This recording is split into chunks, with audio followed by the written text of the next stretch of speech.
You ain't gotta say a word, just walk that, let's get burned. Then we'll roll up 100 fucking nuts. All up in my mouth, now I'm all up in yo.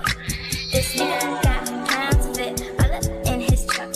Now we both look Asian, he waving and I'm drunk. I got dank shit in my cup, you know what I'ma do to you. I could give reviews to you, slow, we X, and we sipping on that juice. That's just what she choose to do.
Hey, Century.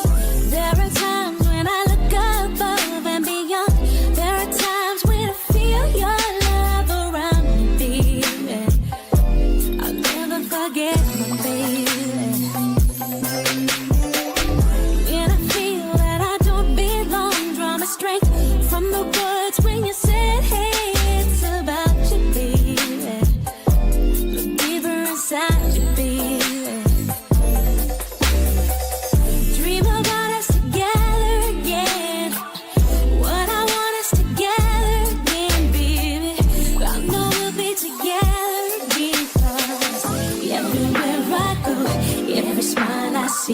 I know you are there, smiling back at me, dancing in moonlight. I know you are free, 'cause I can see your star shining down on me.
I know you are there, smiling back at me, dancing in moonlight.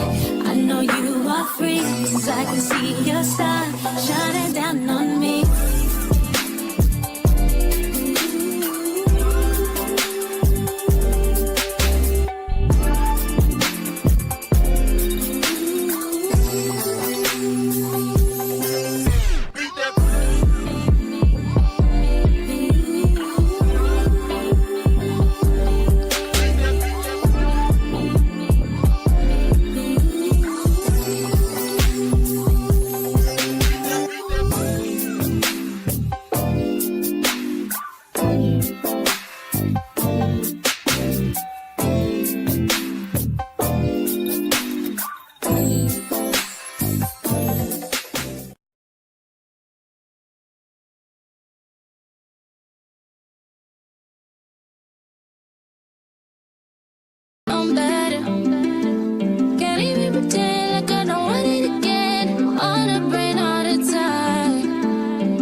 slept 5 in the morning. I wake up to 5 for my earnings. Fear in my mind is a warning. Pray to the one you're relying. I've been wandering all day. I tried to be fine, but I can't be. The noise in my mind wouldn't leave me. I tried to get by, but I'm burning. I'm behind, my mind it runs. All these thoughts have troubled me. Fighting to give up my pain. Fighting to be on my lane. My mind running to the other side. When it's time to leave my life, then it tries to take me out. Tell you what I need. Right, yeah, I really need time now. I need to free mind now. I really need mine now. I need to free my mind now. I really need time now. I need to free mind now. I really need mine now. Yeah. This is the peace that you cannot buy. Send me a love that you cannot mix. One is the joy that you cannot waste, and the other one price that you cannot fix. This is the peace that you cannot buy. Finding a way where you cannot see. Man with this system, he cannot pray. I need to find relief. But behind my mind, it runs. All these thoughts have troubled me. Fighting to give up my pain. Fighting to be on my lane. My mind running to the other side. When it's time to leave my life, then it tries to take me out. Tell you what I need. I really need my dog. I need to free my dog. I really need time now. I need to free my mind now. I really need time now. I need to free my dog. I really need time now. Oh, yeah. Just let me free, freer than the open mind, farther than the eyes can handle, freer than the ocean now. Yeah. So set me free. Now I need to find relief. Set me to the open sky. Now I need to free my mind.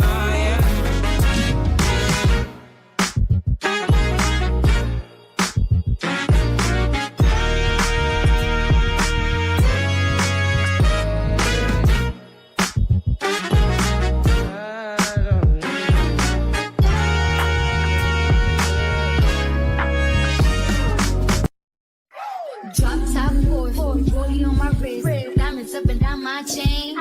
Cardi B straight stunning, can't tell me that the bossed up and not changed again. It's my big bronze boogie, got all them girls shook. My big fat ass got all them boys cooked. Some dollar bills, now we popping rubber bands. Bruno sang to me while I do my money dance like, yeah. Flexing on the gram like, yeah. Hit the little John, okay. Oh yeah, we doing it, we investigating. Ooh, don't we look good together? There's a reason why they watch all night long.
Good morning, y'all. Good morning. Good morning. Welcome in.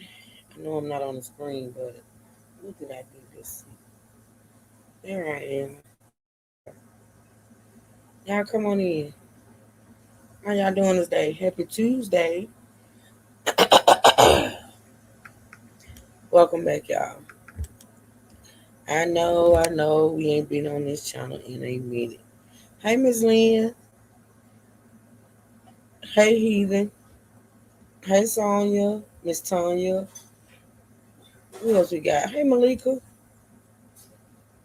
I think that's it. All right, let's get it started, y'all. So listen. Um, we're gonna talk about a story today that's very, very close to home. Actually, too close to home, but we're still gonna talk about it. We're gonna talk about it. Can y'all hear me? Oh, y'all can hear me. Hey, beautiful Tanya. Good morning. Good morning. Happy Tuesday. Y'all can hear some noise in the background because Destiny off today, and so she over here doing what she do, honey. So listen.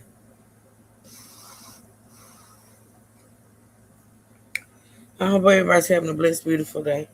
Thank you, Heathen. Okay, Tanya. Um,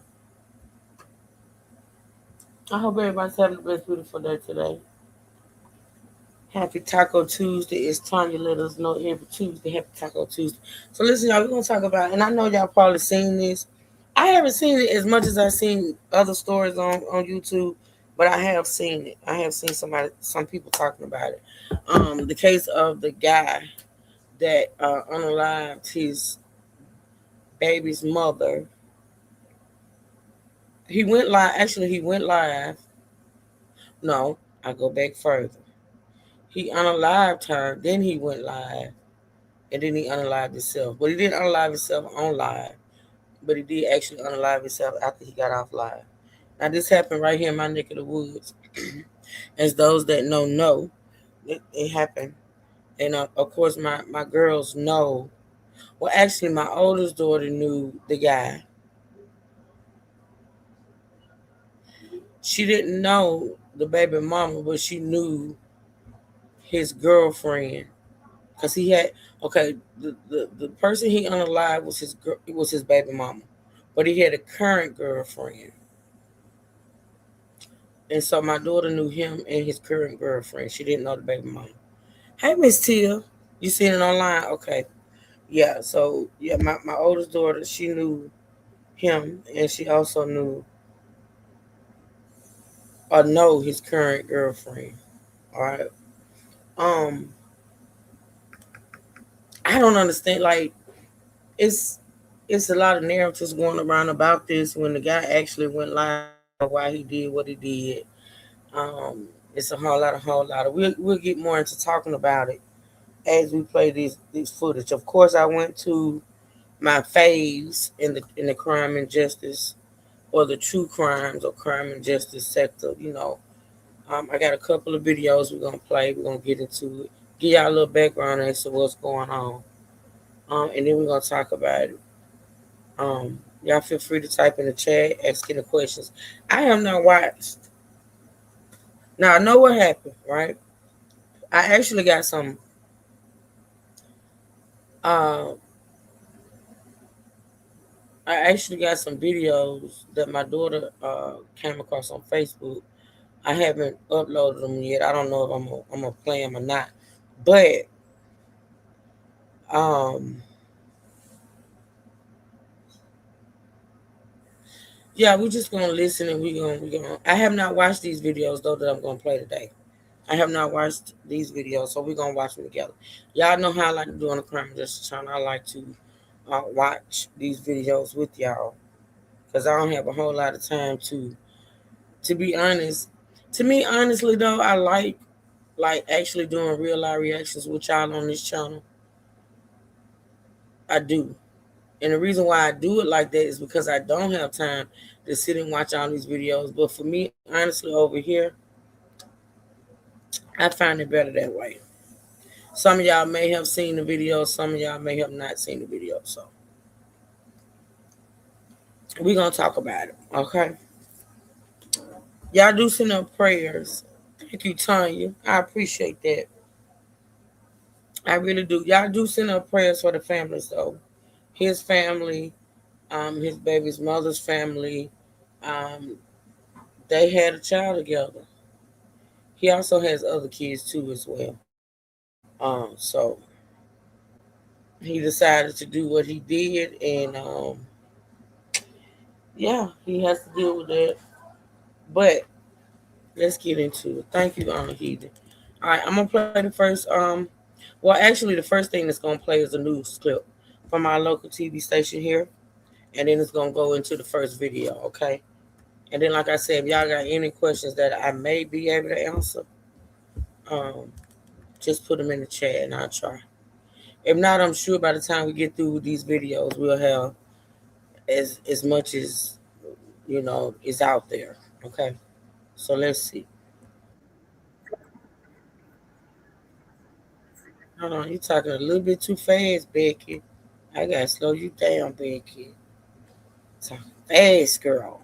This clip is only like 28 seconds long.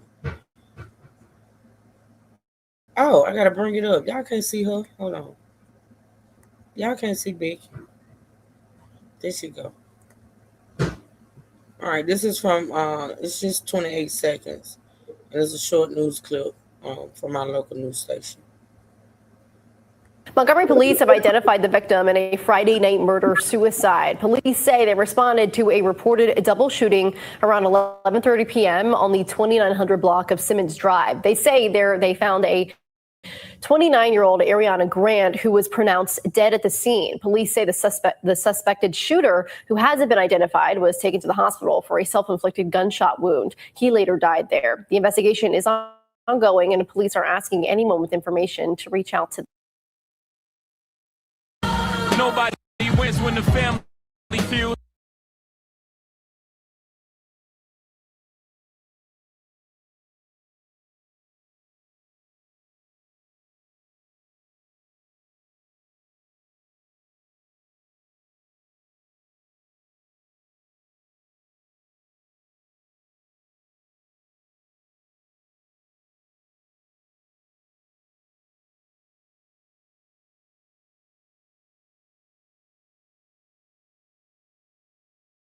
But my light, boy.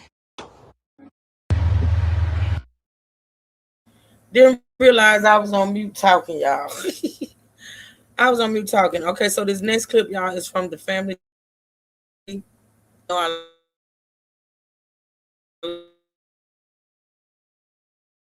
love this channel, the Family TV. I'm going to share.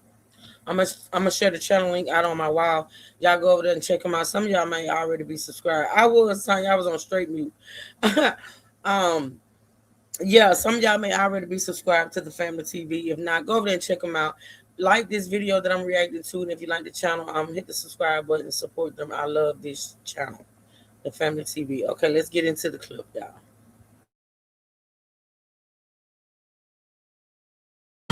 nobody wins when the family feels. But my light, boy. TB. Worst thing I could deal with killed her. Nigga want me to get life. I'm talking about life, nigga. Life. This hoe ain't give a fuck about my child, nigga. I go so hard, I'm so hard. This on myself, kid. On top of like still got a lot of shit I never seen. Oh God. I don't deserve this shit, bro.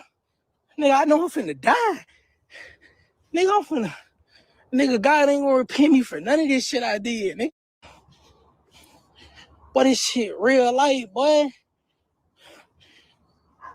My life, nigga, I just fucking killed my baby mama, bro. I just killed my child mama, bro. Nigga don't understand. Get up. Please get up, bro. Please get up, bro. I need my cousin. I need my cousin to get up, bro. Fam, it's those inner demons that be eating you alive. We all probably put our trust in somebody we know good as well shouldn't have had our trust. Not everybody know how to handle that. And everybody can't stomach somebody they love crossing them in the heart. This story a prime example of that. You never truly know what somebody you do until that situation come. All right, just a little bit more background on it. So allegedly, no, I'm not gonna say allegedly.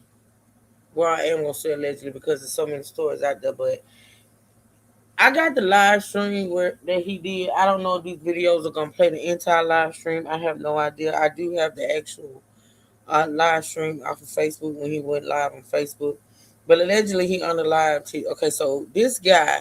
Okay, this guy allegedly. I'm gonna say allegedly, y'all, but this guy was a killer.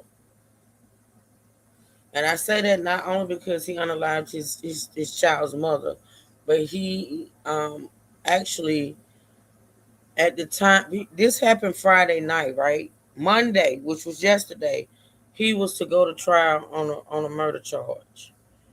He had been charged with murder, but allegedly he has committed some murders that he never even got. Destiny, am I saying it right? Like you said, he was going to trial Monday for a murder, but he had actually committed other murders that he never got caught for. He was caught but wasn't convicted. He was caught but wasn't convicted, so he had gotten off on some other murder charges. This particular murder charge, he was going to court on Monday. Okay. All right, so he unalived his baby's mother on Friday, but he was going to court on Monday on a murder charge, and allegedly the baby's mother was supposed to testify against him in that case. And supposedly the reason why he unalived her is because she was going to testify against him, and he felt like she had crossed him. So he unalived her, right? So they were supposed to go to court on yesterday. Of course, court never happened because he unalived her and then he unalived himself. So that's a little bit more background on that. Good to see you over here, Malika. Thank you for coming over here. I appreciate that. Fam, literally an hour before I started working on this video, an Alabama man went to Facebook and made chilling confessions, not only admitting to allegedly killing his child's mother after she reportedly took the stand, or at least planned on taking the stand, this upcoming Monday in a murder case we'll later discuss, but also hinting at other murders from the past. Cases where some people were already arrested and blamed. As the post started spreading, family members flooded the comments, some even claiming this was the same man responsible for their loved ones. And the deeper you read into this message, the more it felt like a man crashing out in real time, talking about the pressure, the court cases, the pain, and the internal battles he said he'd been fighting for some time now, all while trying to hold it in for his son. But in one split second, everything changed. Two parents gone from one child's life forever, all over decisions that can never be taken back. Today we go over this story, we pay our respects, and see what led up to this. But before we go over this, I want you guys to remember, I don't give you no angle, I just give you the story. So with that being said, make sure you like, comment, and subscribe. We'll jump right to it. If you ever wish payday came sooner, this might actually help. It's a banking app called Current with a bunch of useful tools. I like when we get that promotion in there. He be promoting, baby. All right, I'm going to pass that. Y'all go over there and check them out and watch the little promo. I don't be doing the promos. Montgomery, Alabama. And then we want to shift our focus on the next one. Let's check out the video. And today we're going to Montgomery, Alabama, so you don't miss out. I never paid attention. That's how he look. I never knew how he look. I know I like his voice. But that's him right there, y'all, that be talking all the time. I ain't never paid attention to how he look. On the next one, let's check out the video. And today we're going to Montgomery, Alabama. And then we want to shift our focus on a young man identified as J. Khalid Spill, also known as Lil Spin. And like anything else in life, you get away once, you're going to keep doing it. Lil Spin was getting away with murders. The first one happened back in August of 2022. He was just 20 years old at the time. He, along with the 16. Hold on, because it sounds like he's skipping, and y'all know I don't want to do that. He sound like Snoop. Yeah, he does sound. He do sound like Snoop Dogg. Now that you say that, hold on, let me see if I can stop it from skipping. I don't know if it's skipping on y'all end or just mine, but let's see. Oh, it's on auto. Let me put it on. Let's see. Put it right there. Was charged with murder in connection with the fatal shooting of 23-year-old Gabriel Guapo Willis. The incident took place early on Sunday, August 21st, 2022, in a 400 block of South Lawrence Street in Montgomery. I don't know if that's his video or mine, but I think it's me. Hold on, y'all.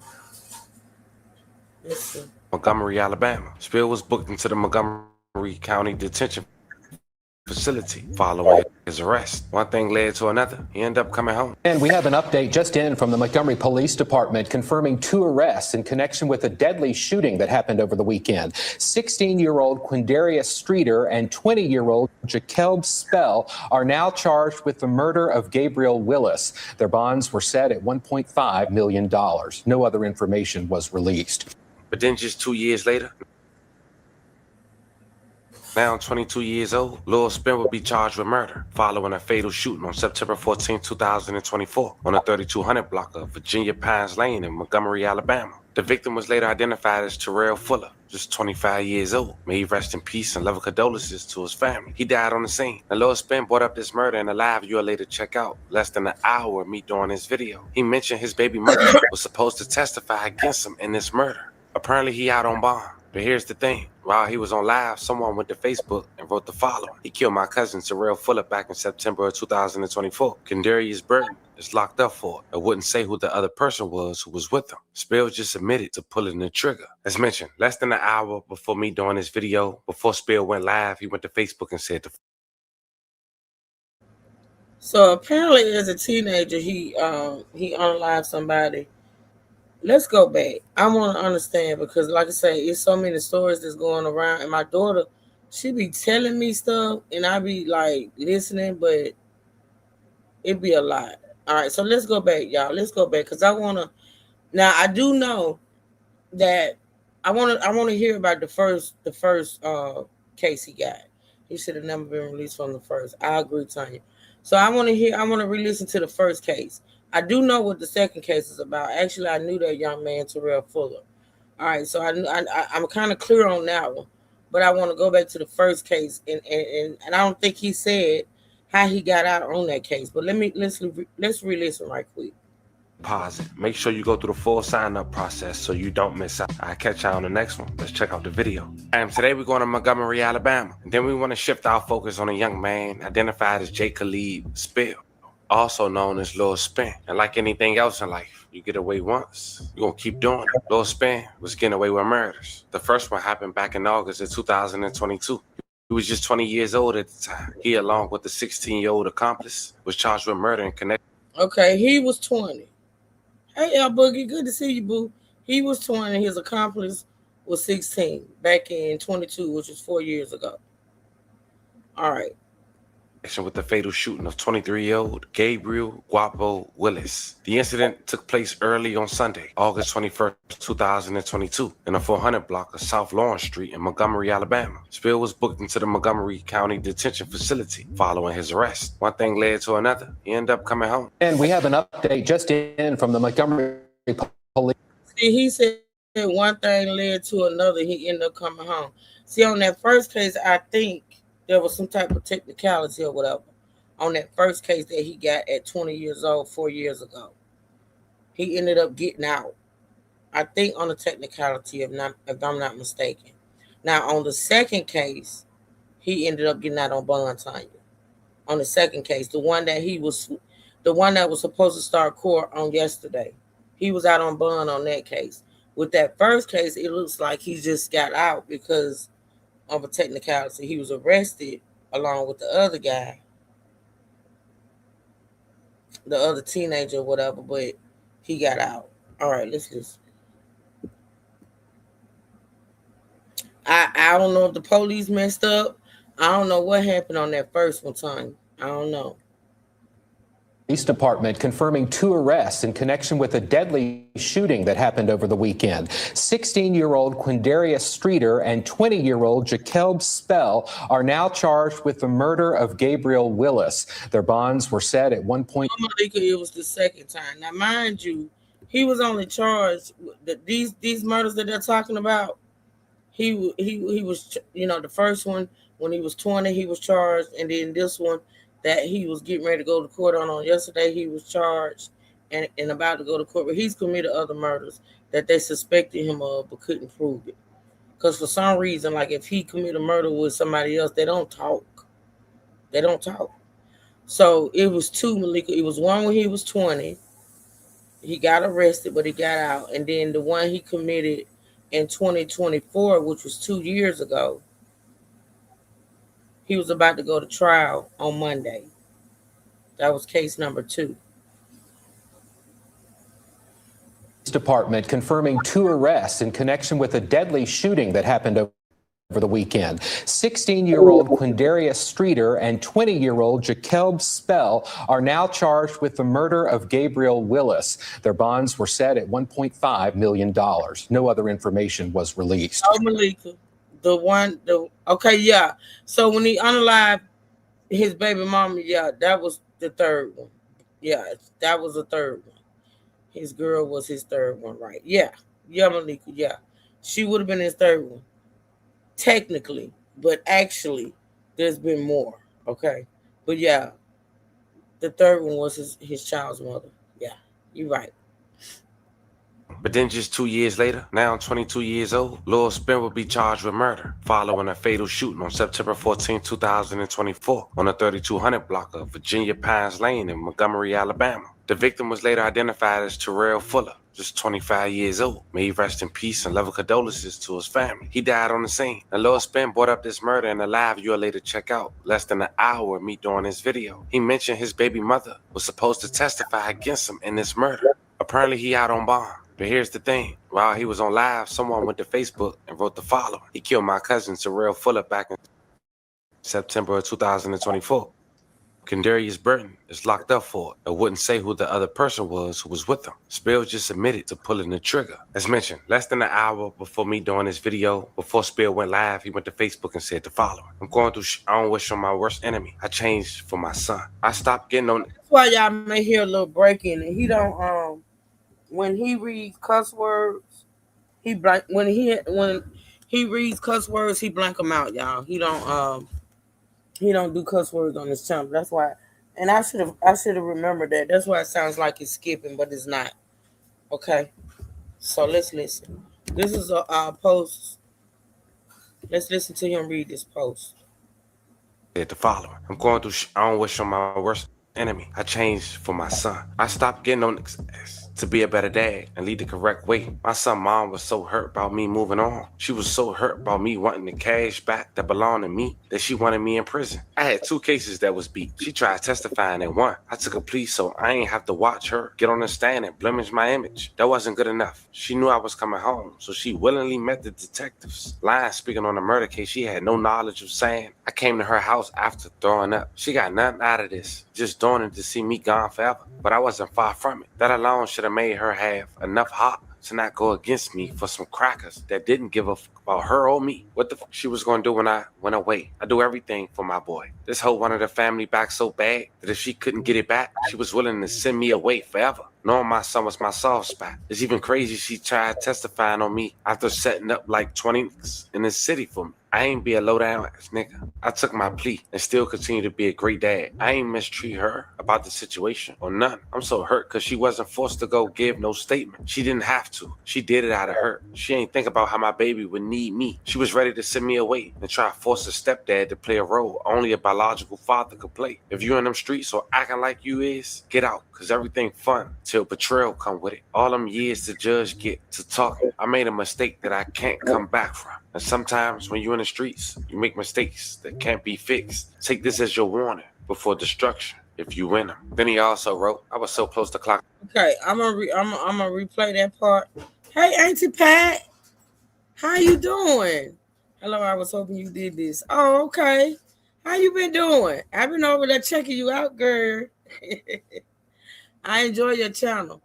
So listen, y'all, I'm gonna replay that post, but I'm gonna give you a little background on what's being said in that post.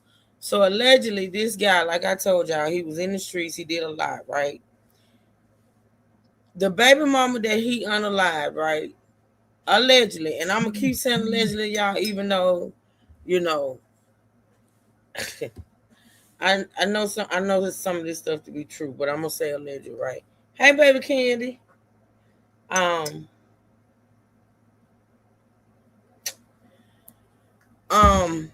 so the baby mama that he unalived, allegedly back in the day, him and her,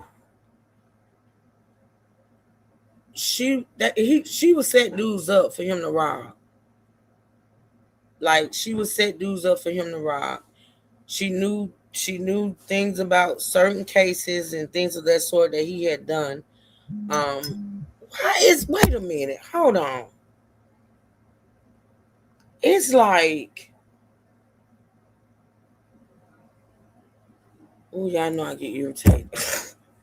So listen, she helped him commit certain crimes in the past. His baby mama did when they were together. She would set guys up, he would rob them or whatever. So she knew about certain cases. This particular case that she was scheduled to testify in, allegedly, she knew nothing about that case. She knew nothing about that particular case. She knew nothing about it. She went in and she talked to the detectives and told the detectives she knew this and that and the third, but that was not one of the jobs that they had done together. But she was angry about the fact that that they weren't together anymore, and allegedly she wanted to be back with him. And since he wouldn't do that, she was angry and she went in and talked to the detectives about this current case that she knew nothing about, and she was set to testify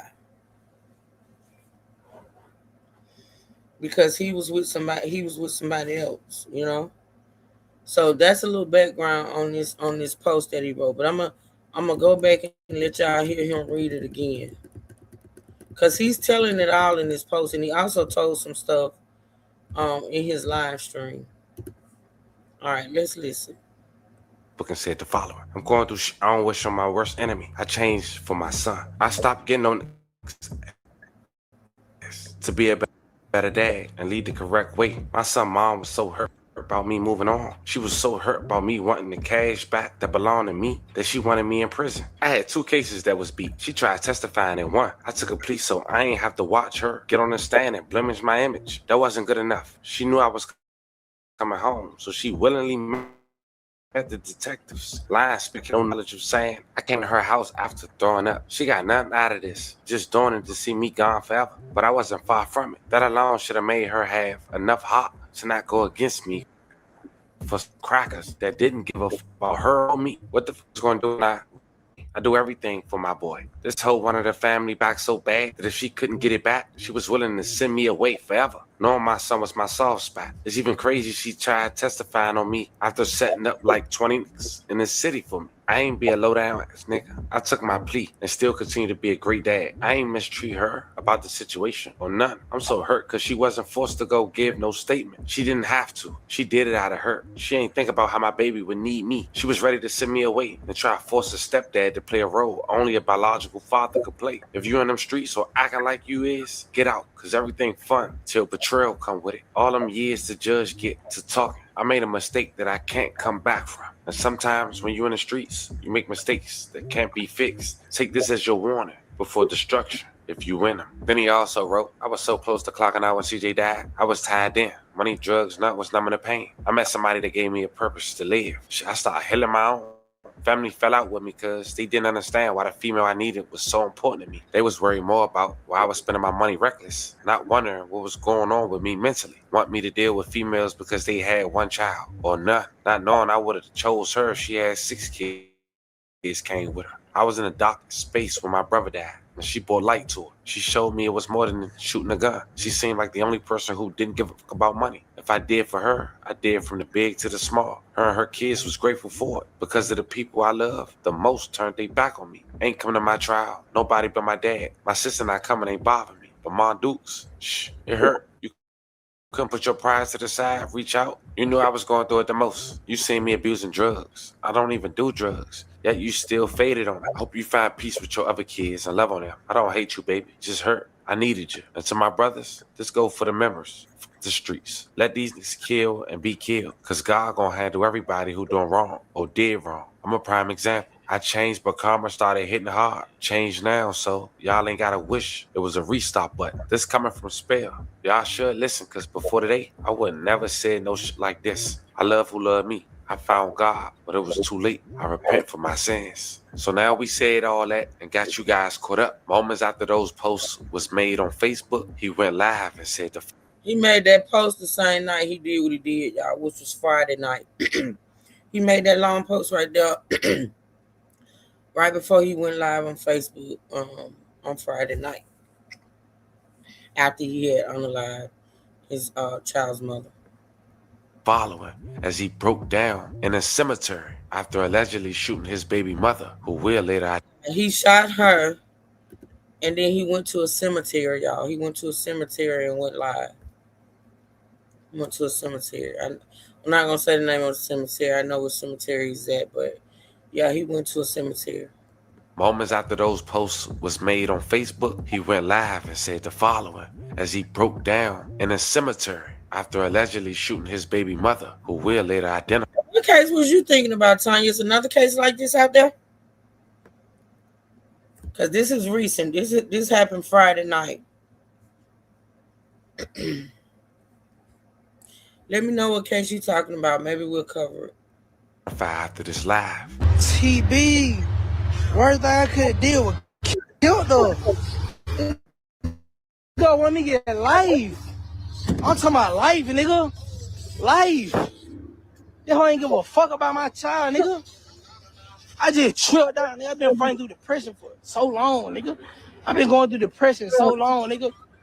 And I tried my best to get through it, nigga, for my child, nigga. That hoe just went through. That hoe just went against me, nigga. That hoe tried to testify on me. She didn't have to. These folks ain't make her testify against me, nigga. I'm at a grave, yo, nigga.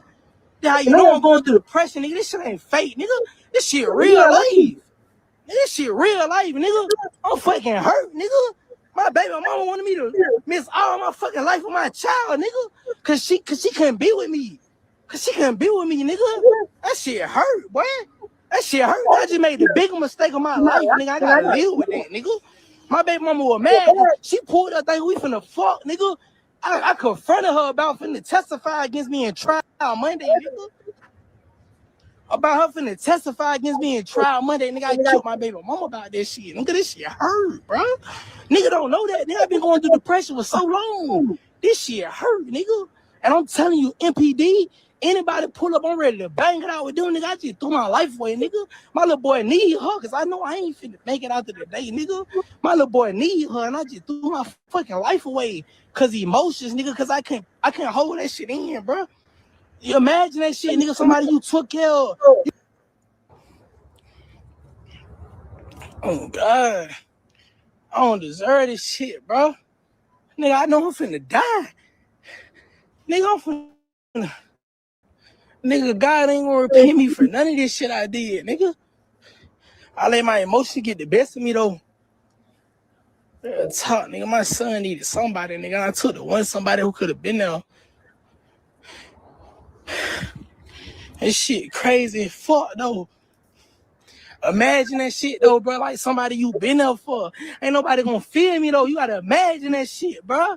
You gotta imagine that shit. Somebody you gave your all to, nigga. When me and this hoe broke up, nigga, I still paid this whole rent, nigga. Still, I ain't have to do that. Nigga. The detectives and them ain't offer her nothing. Just because me and her couldn't be together, this hoe willingly went down to the CID room and told them I came to her house and I throwed up and I was the one who killed. Like, come on, bro. You ain't supposed to did that, bro. I ain't saying you probably took off for me on no murder case, but you ain't have to do that, bro. You know what I'm saying? Like, accountability, nigga. Terry's burden. He locked up for September, if I ain't mistaken, September the 14th, nigga, 2025, 2024. One on murder, nigga. I did that. I killed, bro. Kadarius Scritter, Gabrielle Willis. But this shit real life, boy. So basically what he just confessed to is that case that the news was talking about where the other guy's locked up. The other guy is locked up for the murder of Gabriel, and he actually did it. But oh boy didn't snitch. He's locked up for it right now. And he just confessed to it online. Actually, both of them were charged. I don't know how he got out, but the other guy still locked up. But he just confessed to it. And the other guy is still locked up. Well, I don't know if he's gonna end up getting out or what. I don't know. But yeah, he confessed to it. Accountability, nigga. Kenterius Burden.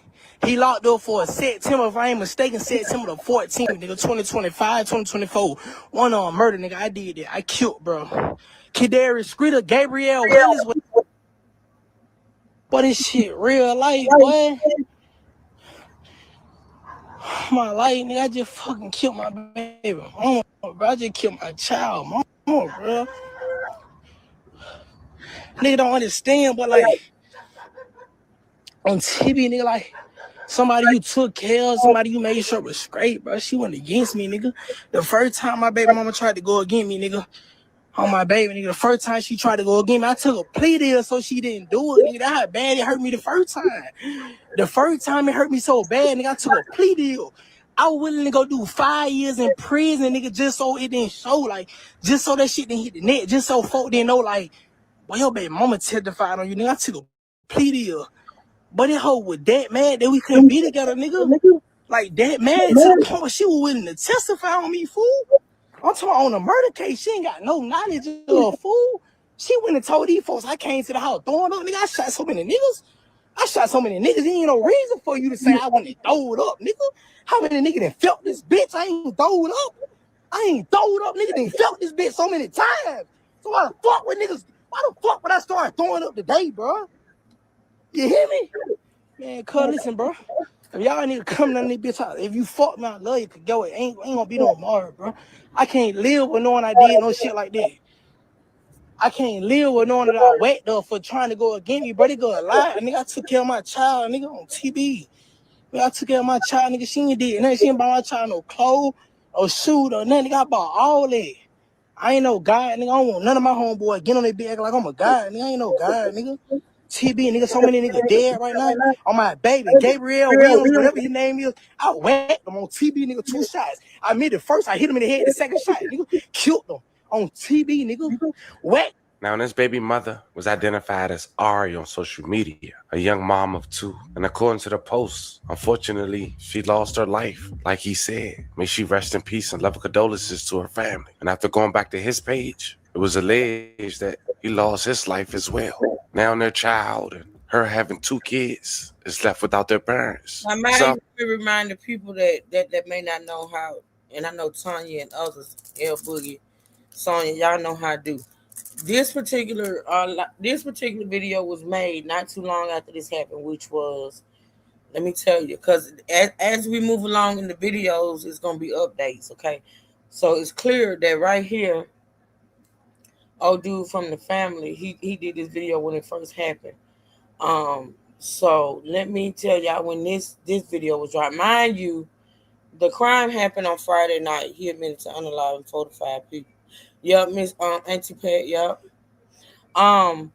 This particular video that the family did was 3 days ago, which was this video was from when it first happened.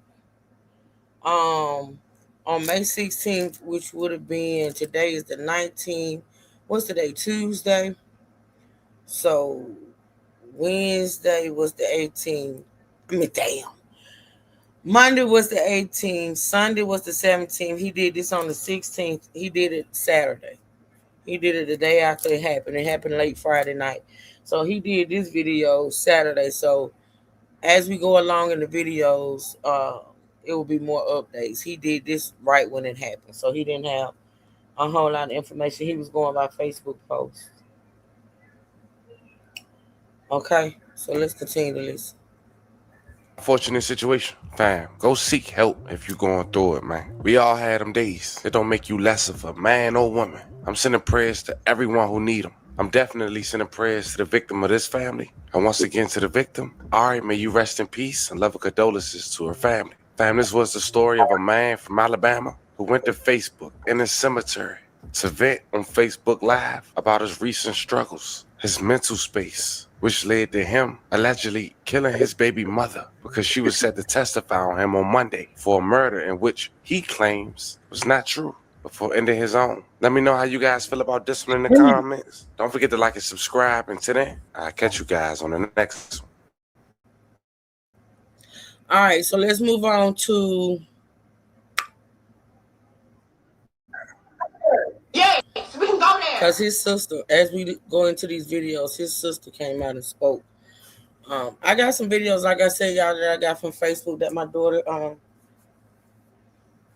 daughter sent me. It's not gonna be today. If I decide to play those videos, it'll be when we come back. I won't do it today, but we're just gonna listen to these videos today. But this particular video, let me tell y'all when this one was dropped. And this is, I think, Carlos King. I do Carlos. Hold on. Yeah, this is Carlos King. He did his video 2 days ago, which would have been probably Monday. Actually, the day that the trial was supposed to start. May 16th. No, he did his Saturday too. Let me make sure May 16th was on Saturday. Hold on.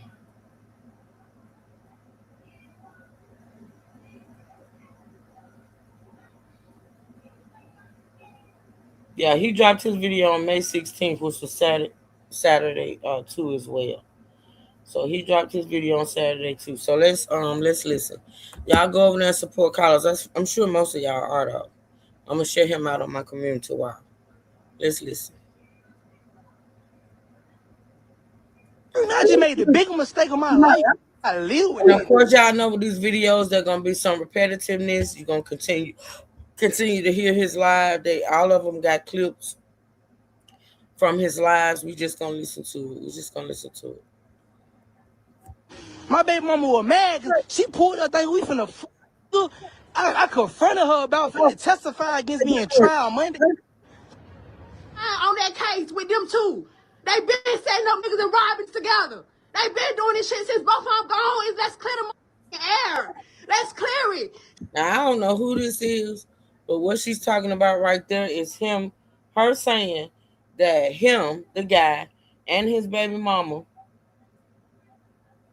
been committing crimes together. They've been setting dudes up. And yeah. Now both of them gone. She was setting up all the niggas have my brother don't know nothing about all. She the club. She the NPC. She the one in the club.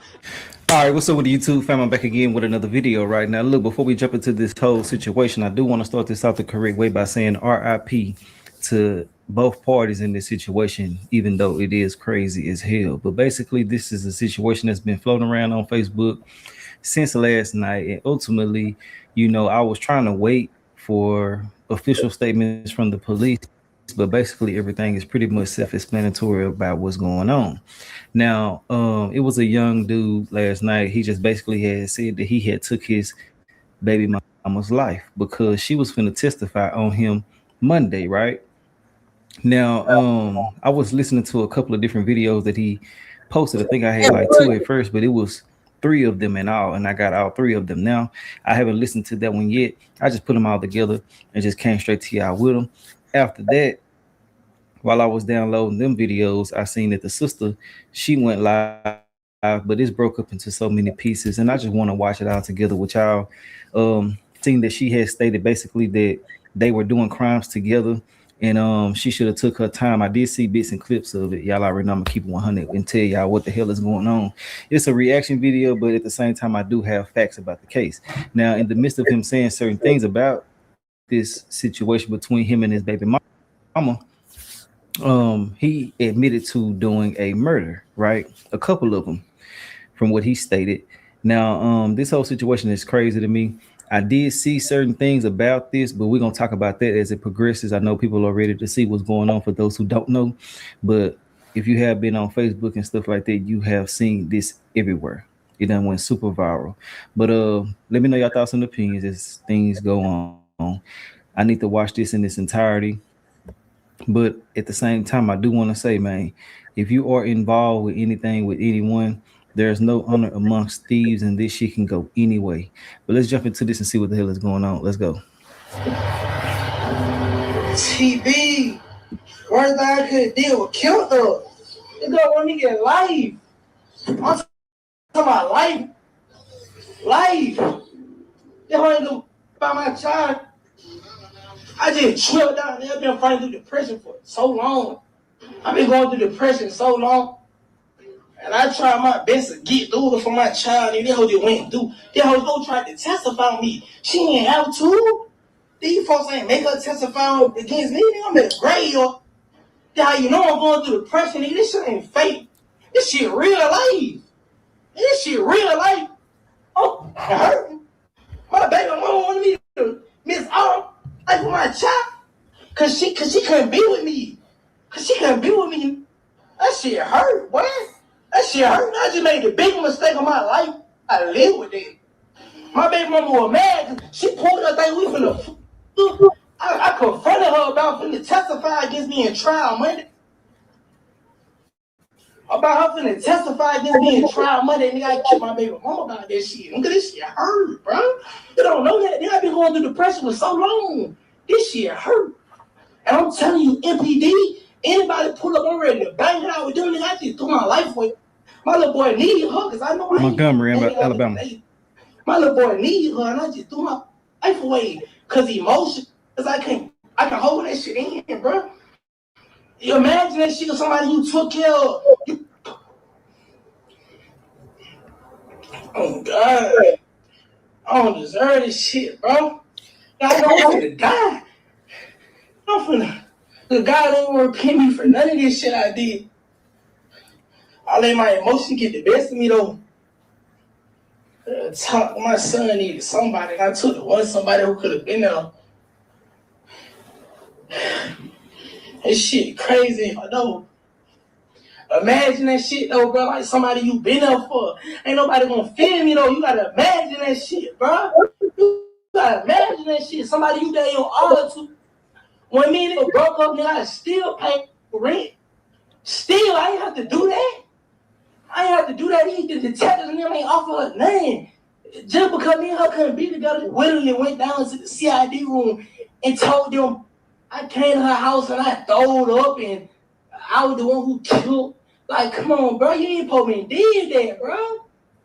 I ain't saying you probably took her for me on no murder case, but you ain't have to do that, bro. You know what I'm saying? Like, accountability can carry the burden.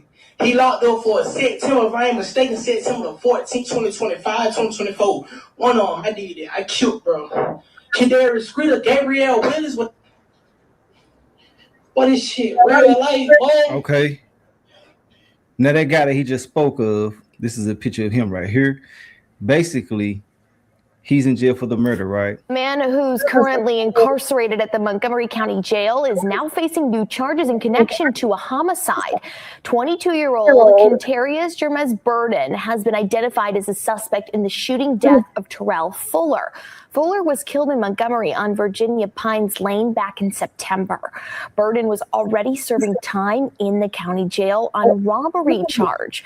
According to court files, he allegedly robbed someone less than 14 hours after Fuller was shot. Police say Burden will remain in the Montgomery County Detention Facility without bail. So basically, he said he was the one who did it. Now, in the midst of me looking for these videos and trying to find more information about certain things, because like I said, I've seen a couple of these clips already, he is telling something, but the family is saying, the alleged family is saying that that's not true all the way. He may have committed the murder, but it's not that cut and dry. The guy who's in jail allegedly is the one who set the whole thing up, because they are alleged robbers and shit like that. They are robbers. He is a robber. He committed robberies with the baby mama. He unalived. He committed robberies with this guy and other other people or whatever. The fact of the matter is this. So this how it goes. Like, even though he confessed and said he's the one that actually pulled the trigger on that guy, if it's proven that this guy that's locked up was with him when he did it in the midst of a robbery, he's still not gonna get out. Like, he's still gonna be charged with that murder because the law states here. I don't know how it is everywhere else, but here, if someone is unalive during the commission of a crime and you're part of that, you're the perpetrator, you can be charged with murder. Now, let's just set the scenario up. What's his name? Kendarius or whatever. Kendarius and this guy is robbing this person. During that robbery, the dude that's unalived, he shoots the victim, and the victim passes away. That guy that's locked up, and that guy that's locked up who didn't actually pull the trigger, he's still gonna be charged with murder because he was there, he was committing a robbery, and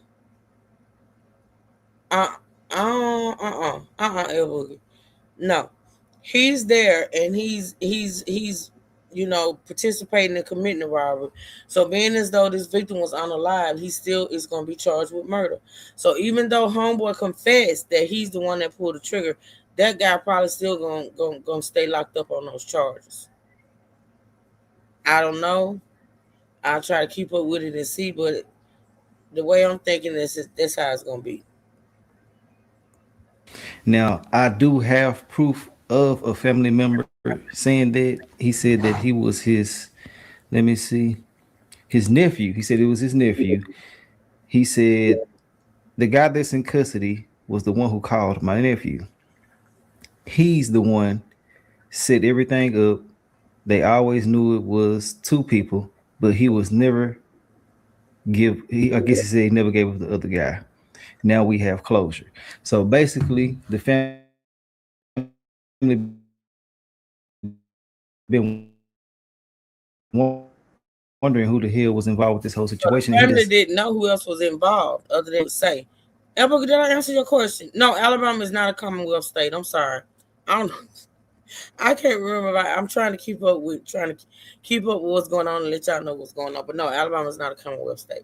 So yeah, so the family always knew that this guy that's locked up for the unaliving of their family member knew he wasn't the only person involved. They knew basically because streets talk. Police might not know everything, but the streets talk, and the streets don't always talk to the cops. So the streets be knowing more than what the cops know. So pretty much, everybody knew that this guy Spell was involved with it, but he never was charged. He never was charged or whatever. Now, mind you, this ain't the case that he was going to court for, y'all. This is another case. This is a case that he got off on, right? So basically what Carlos is talking about, the family saying, we knew it was somebody else involved. We knew he was set up by this other dude, but we never knew who the person was. So now, since he confessed to it, they know who. Well, they knew anyway, you know what I'm saying? But he just basically confessed. Set everything up. They always knew it was two people, but he was never I guess he said he never gave up the other guy. Now we have closure. So basically, the family been wondering who the hell was involved with this whole situation, and he just closed everything up right then and there. Now, me personally, I'm not gonna put the family member's name out there because of the severity of these type of situations. They can be putting themselves in jeopardy without even realizing it, with them posting certain shit. But I understand you wanted to speak out and let people know exactly what the hell is going on, because it's 1,000 different narratives surrounding this situation. Yeah. But they said that it was two people. He's been free. Old boy been holding it down for him. But I guess he just felt like since he was going to take himself out, he wanted to go ahead and release information that could possibly release his alleged friend. Now, he is gone. This guy right here, he checked out on his own accord. But at the same time, I want to say it's just sad and unfortunate that these people are involved in certain things, and shit got to get this tricky and sticky. But when you do stupid things, You know, you play stupid games, you win stupid prizes, and this was one of the things that could ultimately happen. But you never want to involve a woman in in certain situations. But you shouldn't be doing this shit in the first place. But you know, I see a lot of people going back and forth. I just feel like he should have never did this shit. He should have never involved her, and I feel like they shouldn't have been robbing it. Carlos, because I gotta be fair. No, if a man care about you, he's not going to involve you. If he chooses to commit crimes and go out there and rob and kill and steal, that's on him. He shouldn't expect, want, or ask the woman that he allegedly loves and got a child with to participate. But ultimately, she was grown, and she chose to participate. So you can't put it all on him. Y'all know I'm not taking up for him. I'm not taking up. I'm just keeping it real. In my opinion, I'm being fair. I get it. If a man that I love come to me and ask me to put my life in danger, to put my freedom in danger, jeopardize my freedom or my life, and knowing I got a child, if he comes to me and asks me to be involved in crime, he don't care nothing about me. In my opinion. He don't care. If you grown. If you want to go out there and you want to do it, you do it. I'm not gonna even condone or what's the word? I'm not gonna condone. Encourage. I'm not gonna even condone or encourage you to be out there in them streets killing, stealing, and robbing, because it always ends up either dead or in jail. So I'm not going to even encourage it. I'm going to try to discourage you. But you grown. You go out there and you do it. But don't ask me. Don't ask me. Because if we both out there robbing, stealing, and killing, both of us is putting our lives in danger and we putting our freedom in danger. And then who's going to take care of our son, which I ended up anyway.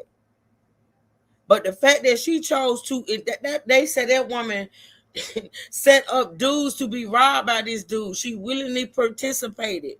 And when she got butthurt about him not wanting to be with her, that's when she started snitching. And no, he did not. He was dead wrong for taking her life. She did not deserve to be unalive. But we're not going to sit here and say that he put her in this. No, he didn't make her.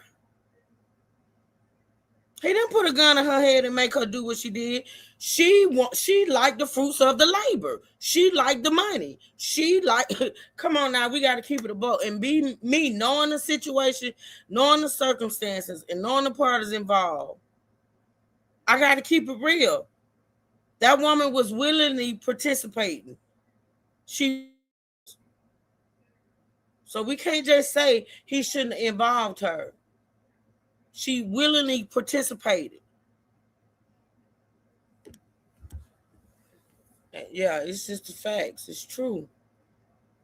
Shit in the first place. That's my personal. But you know, I see a lot of people going back and forth. I just feel like he should have never did this shit. He should have never involved her. And I feel like they shouldn't have been robbing this shit in the first place. That's my personal opinion. But yeah, let's get back into it. My life, baby, bro. I think my child, bro.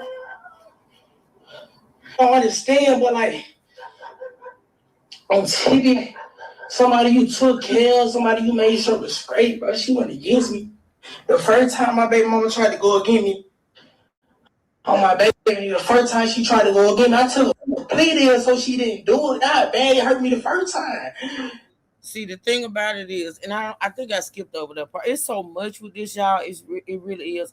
On another case, and I don't think it was a murder case, though I think it was more like a robbery case. I'm not for sure. Don't quote me on it. Another case he caught, she was actually mad at him and was going to testify against him, but he took a plea deal.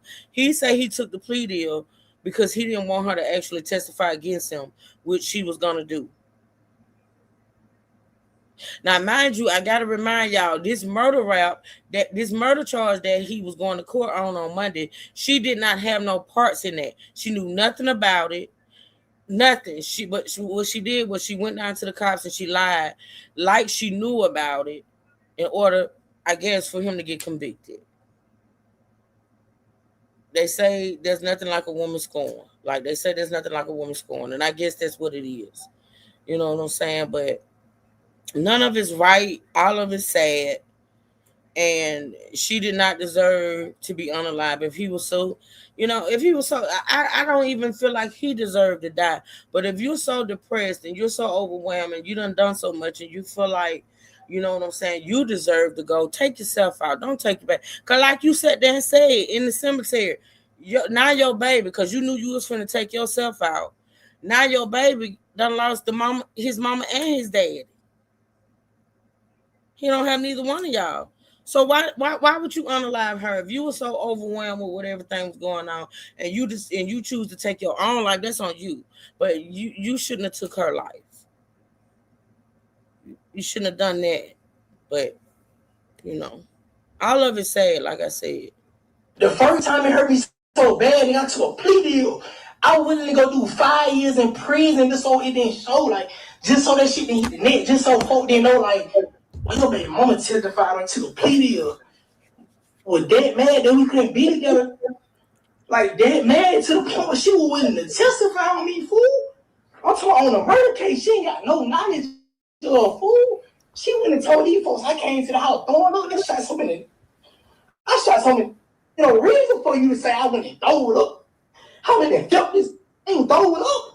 I ain't throw it up. Felt this so many times. So why would I start throwing up today, bro?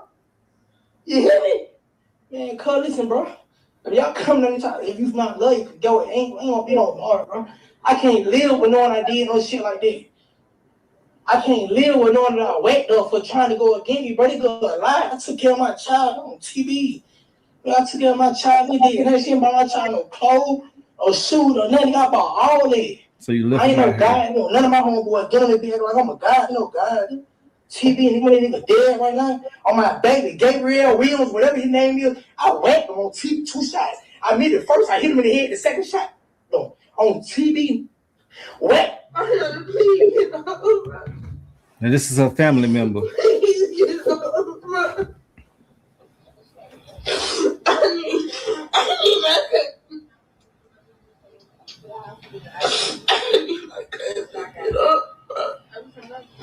I need you to get up, bro, please.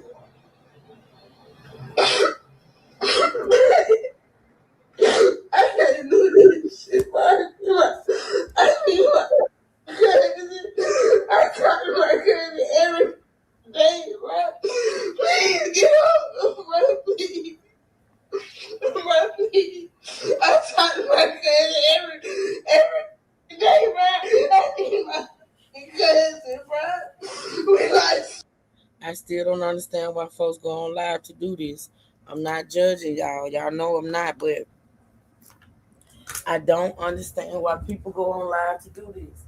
Social media is a blessing and a curse. Social media, I'm going to say it again. Social media is a blessing and a curse, y'all. I don't understand why people go on social media to do this. I don't. This is right, please. Please, bro. I talk about football life, friends. I don't do. I need my cousin. I need my cousin. No. I need my cousin to wake up. I need my cousin to wake up. I need my cousin to wake up. Bro, please. I need my cousin to wake up, bro. Y'all like me for this shit. No, I don't give a. I need my cousin. I need my cousin. I need my cousin to wake up. You don't need to be on like an iron. No. I'm glad they did that. Got blood on that. Hey, my brother is young. She's up there. Anytime my brother fresh out of jail going with this girl. Anytime my brother on another half of the niggas that he set up and did the shit with this girl with him on the board. She put him on. Oh, this is his sister. Now that this is his sister. And she basically telling that, the dudes that they set up to rob, she brought the dudes to him like she knew the dudes. And she was like, this dude got money, this dude got money. And remember, y'all, I'm talking from what I know in real life, but I'm not, Yeah, she pretty much was was feeding him the guys to rob. Most of them he didn't even know. Science said you can play with a lot of things and people, but not God. Every knee shall bow and every tongue must confess. Not just him being Lord. My. Right, son. I mean, Sonya, I'm sorry. Right, Sonya. No. I'm glad they did that. Both For of them got blood on that hand. My brother is young. She is up there. Anytime my brother fresh out of jail going with this girl. Anytime my brother on another half of the niggas that he set up and did the shit with this girl put him on the board. She put him on. So if you gonna be Bunny and Clyde, you gonna ride like Bunny and Clyde. You got the blood on your hands just as he got the blood on his hands. He ain't falling on you. He gonna let out to do his time. He gonna let out to do the little time on that case with them two. They been setting up niggas and robbers together. They been doing this shit since both of them gone. Let's clear them air. Let's clear it. She was setting up all the niggas have my brother don't know nothing about all. She the club. She the NPC. She the one in the club. As I can see, I ain't talking to her now. I love her. But her family, her friends, all this on here talking shit they don't know about. Because those went there. And yeah, we can get like that. It's always been like that on my end. But anyways, they was both doing the shit together. They was doing it together. Since y'all want to talk about crashing out, depression and shit. Okay. So I've been on the internet and I've been seeing a lot of different people saying that mental health is real, this and this and that.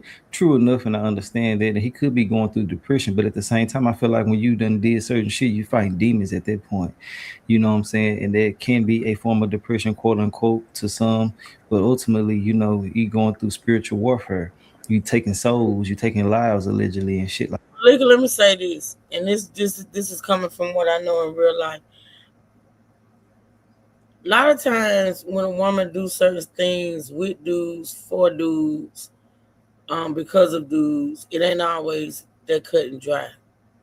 Now, to be honest, this is just my opinion, me knowing the situation. I'm going to ask you a question, Malika. If you love somebody, I'm going to just say this. I can't make you, I can't let you just think that she did this for love. Because it wasn't that simple. It was not about love. It was about the money.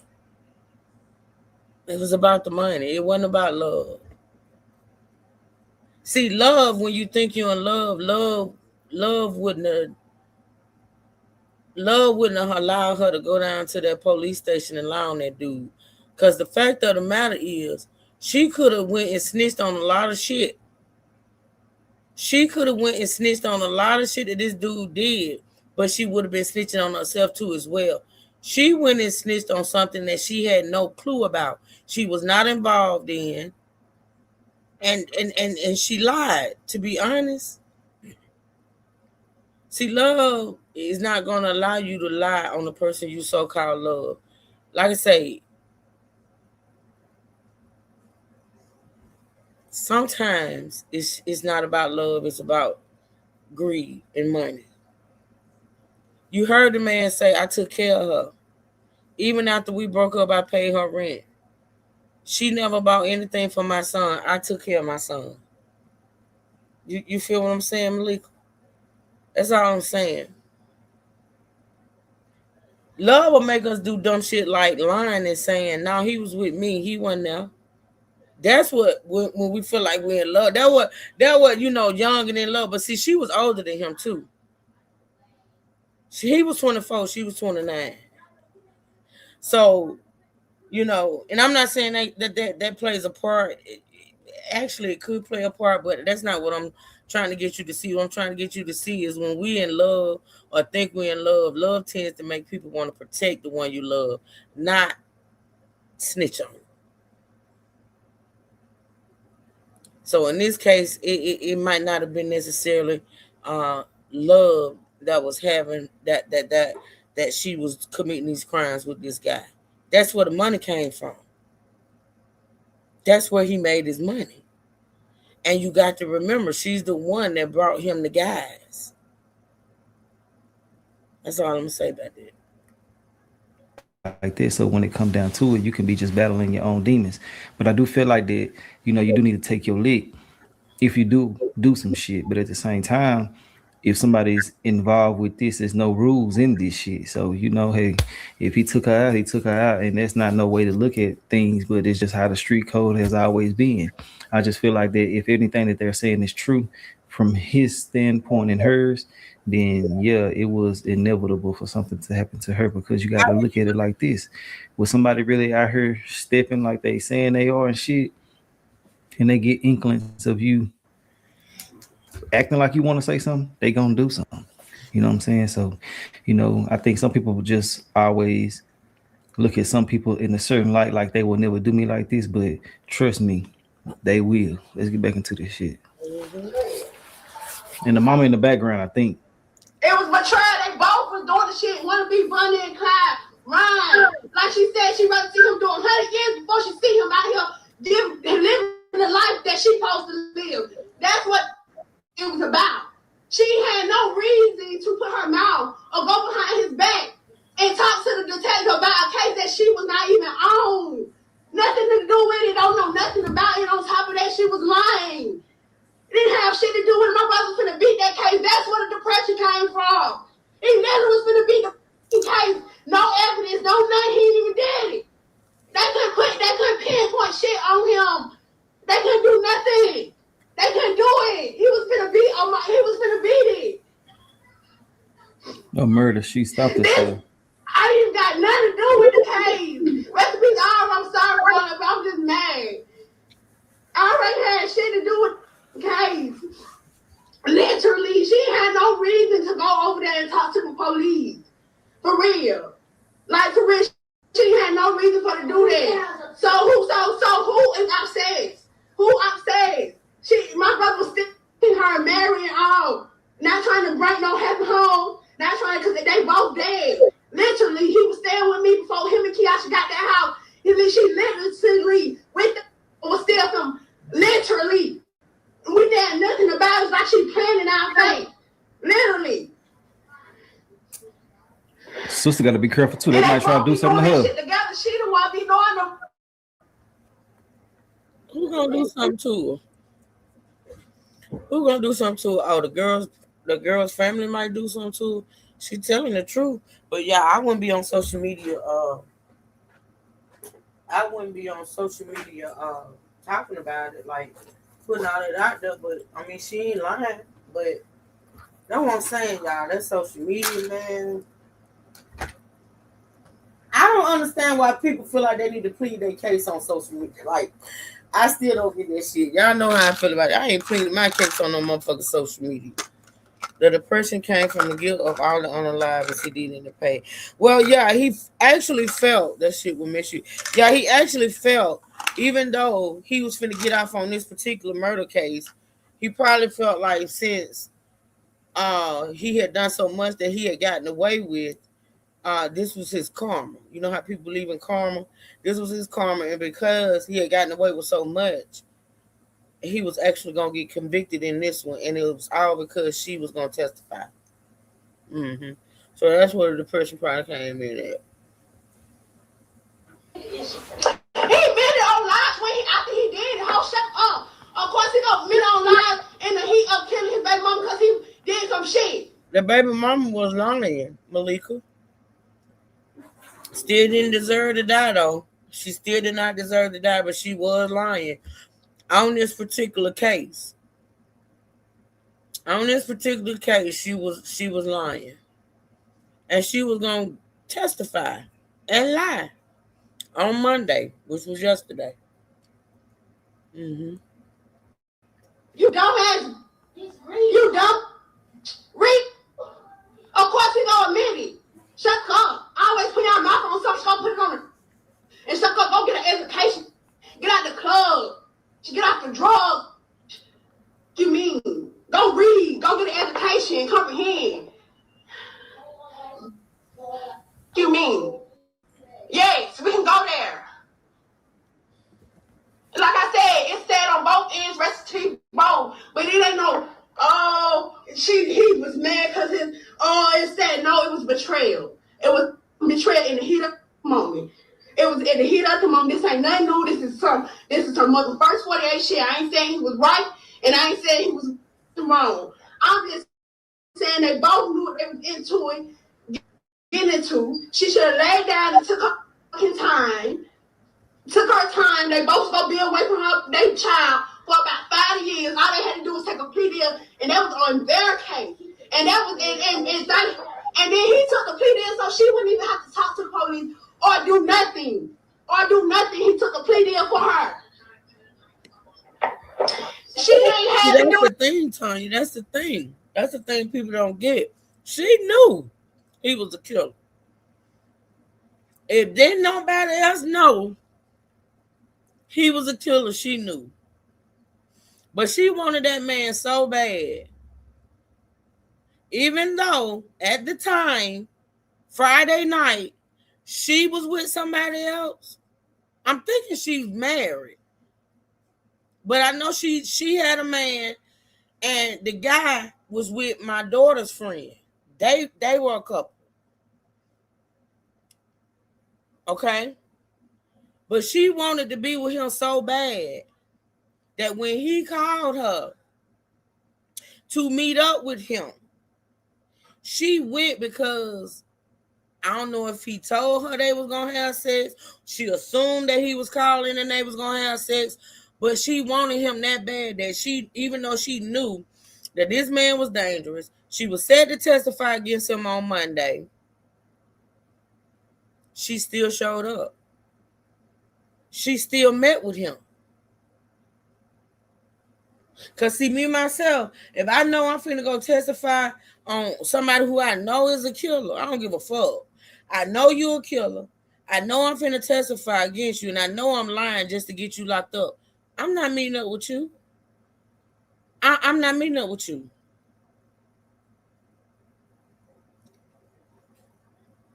I don't know okay.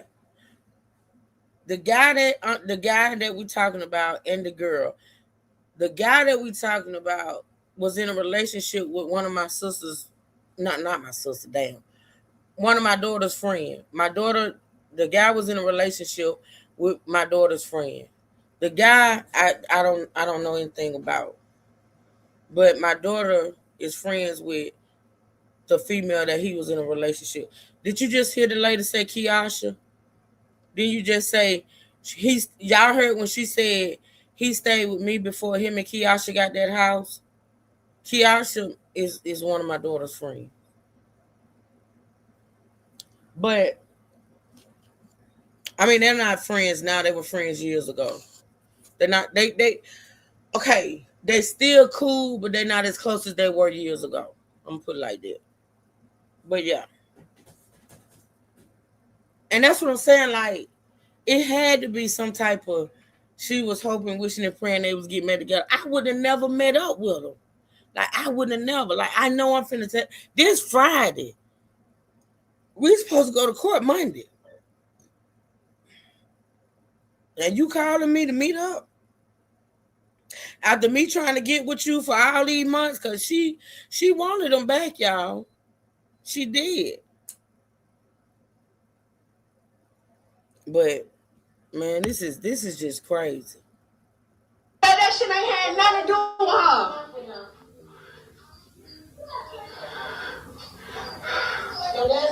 I'm finna end it. That shit ain't had nothing to do with it.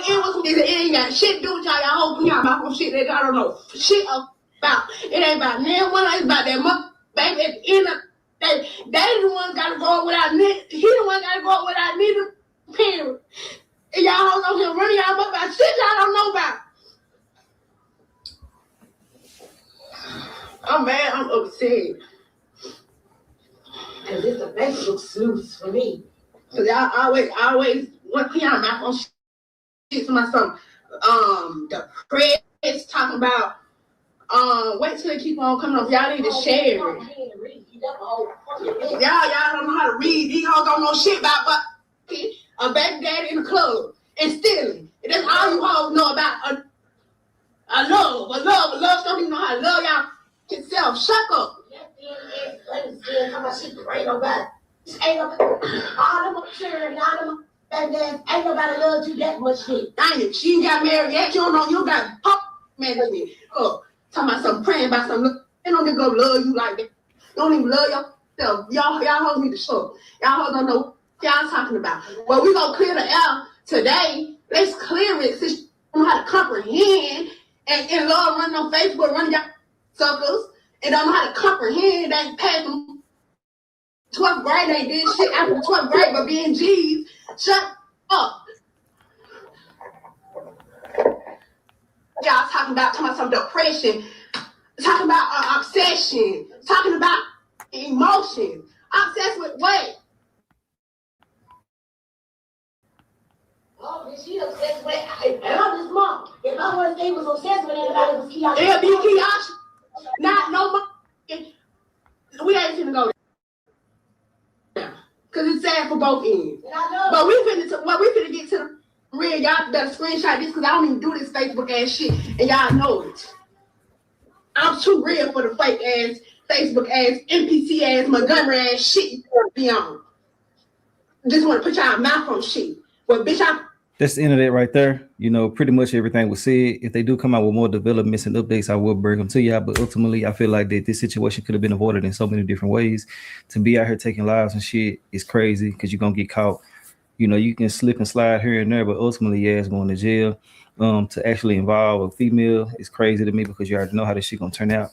And I just feel like that you shouldn't be doing this shit in the beginning. You know what I'm saying? And I feel like that anybody that's associated with them that's close, that know more than others, need to be careful because you saying certain shit can ultimately get your life taken because they'll feel like, hey, okay, since you know this, they're going to pick you up because you basically confessing to everything and you knowing something, you're basically, you know, tied in with this shit in a sense. So they pull you in. A lot of times, stay off that Facebook. That Facebook, boy. When I tell y'all that Facebook done got so many people locked up, and I don't understand why people ain't realize and recognize that shit yet. They don't. They tend to think that law enforcement do not monitor social media, and that's a damn lie.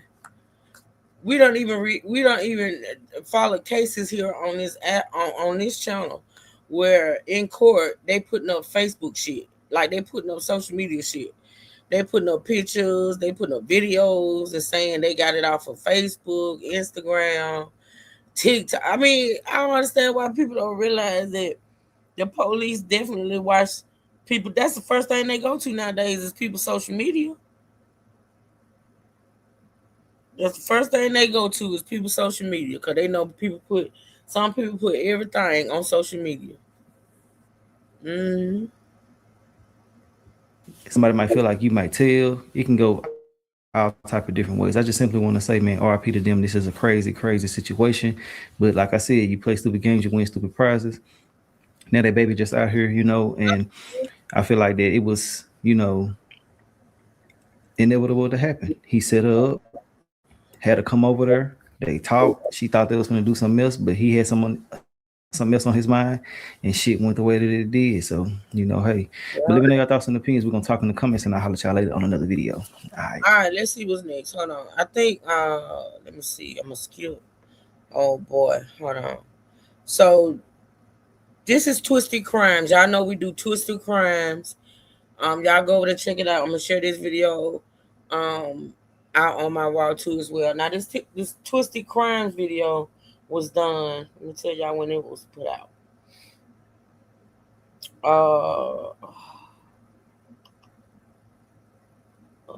Let's see. Twisted Crimes.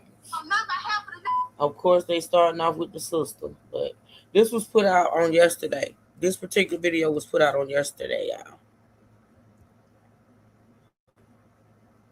My life, nigga, I just killed my baby mama, bro. I just killed my child mama, bro. Both of them got blood on that motherfucking hand. My brother is young. She is up there. Anytime my brother fresh out of jail going with this girl. Anytime my brother don't know nothing about half of the he set up and did the shit with this girl put him on the boys. I was willing to go do 5 years in prison, nigga, just so it didn't show. Like, I let my emotions get the best of me, you know. I've been going through depression so long. And I tried my best to get through it, nigga, for my child, nigga. That hoe just went through. That hoe just went against me. That hoe tried to testify on me. She didn't have to. This is the story of a man named Lee Spell, a young man who went on Facebook Live to announce to everyone how he had just killed the mother of his kids because she tried to testify against him, which would have led to him being sentenced to life in prison. Spell was on the verge of heading to prison for life, so he lured the mother of his child to his house on the pretense of them having sex and having a good time, but he ended up killing her. Some people blamed her because she was part of the crime but wanted to throw only him under the bus, while others online were quick to judge him after making the video. But Spell's sister posted a video online which we will be playing later on the video as to why Lee Spell's baby mama deserved what Lee Spell did to her. Let's get into the story. Hello and welcome to Twisted Crimes. Subscribe and hit the like button for more stories. This story takes us to Montgomery, Alabama. Montgomery, Alabama is a historic southern city known for its strong ties to the civil rights movement, government institutions, and close-knit communities. But like many growing cities, it has also struggled with violent crime, especially shootings, domestic disputes, and neighborhood conflicts that often escalate emotionally and turn deadly within seconds. Lee Spell was a young man who lived in Montgomery, Alabama. According to friends, he was in a committed relationship with a lady called Ari Carey. Shout out to Donatella Versace for custom making this outfit for me, and shout out to Michael B. Jordan because he's gonna be. They were known as the Bonnie and Clyde of the city. They did everything together. They committed crimes together too. Carey was said to be someone who set up men for Spell to rob and kill. She was a character, seems cool and nice, but there was more to her. Shout out to them bitches who keep my name in their mouth. Just know I'm the big lead and you hold some Girl Scouts.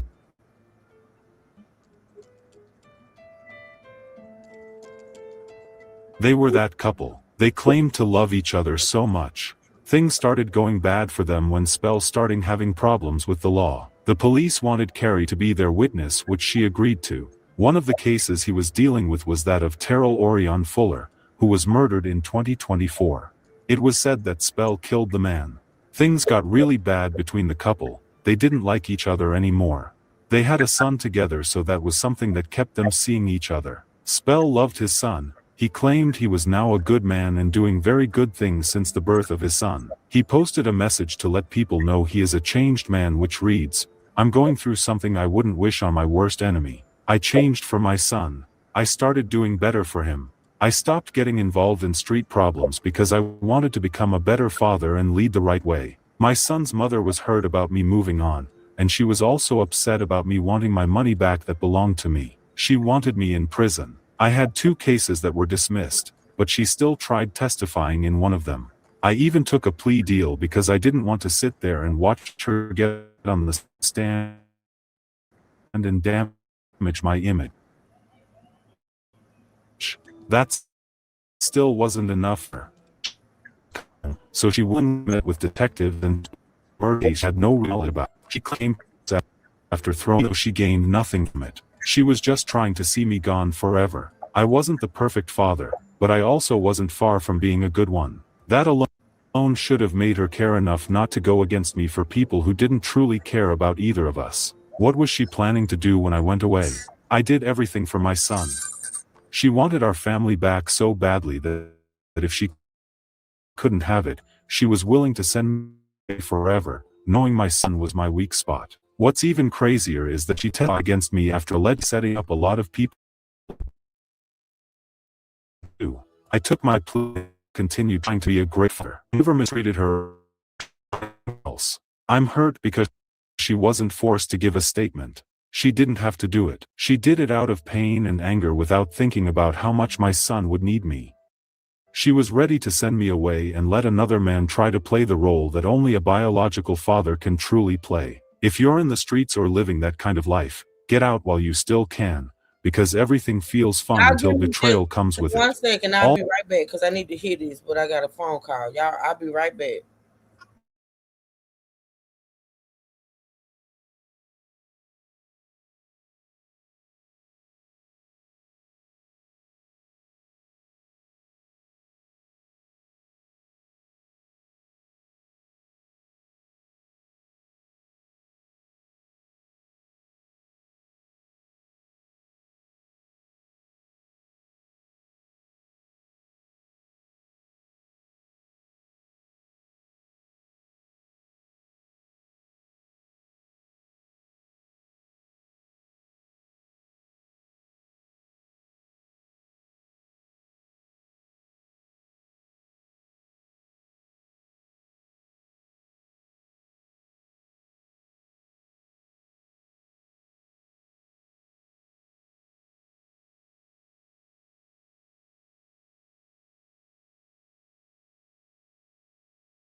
I'm back, y'all. I'm sorry. Tanya, that was your girl, honey. I had to talk to her because we were supposed to talk earlier. That was Sugar. Nobody wins. They just leave people behind to grieve. Oh my God, yes. Yes. Okay. I needed to hear what he was saying. That's why I had to stop. I was gonna let it play, but I need to hear what he's saying. Ooh, excuse me, y'all. That coffee. All right, let me push play. I took my plea and still continued trying to be a great father. I never mistreated her over the situation or anything else. Yeah, girl, I'm hurt because she wasn't forced to give a statement. She didn't have to do it. She did it out of pain and anger without thinking about how much my son would need me. She was ready to send me away and let another man try to play the role that only a biological father can truly play. If you're in the streets or living that kind of life, get out while you still can, because everything feels fun until betrayal comes with it. All those years, the judge kept talking about how I made a mistake that I can't come back from. And sometimes when you're in the streets, you really do make mistakes that can't be fixed. Take this as your warning before destruction if you're involved in that life. Well, that did not stop the cops from being on him more. They wanted to nail him for the death of some people in the city and also the death of Terrell Orion Fuller. Their star witness was his baby mama, Carrie. He could not believe it when things start falling into place for the police and his baby mama. He was looking at life.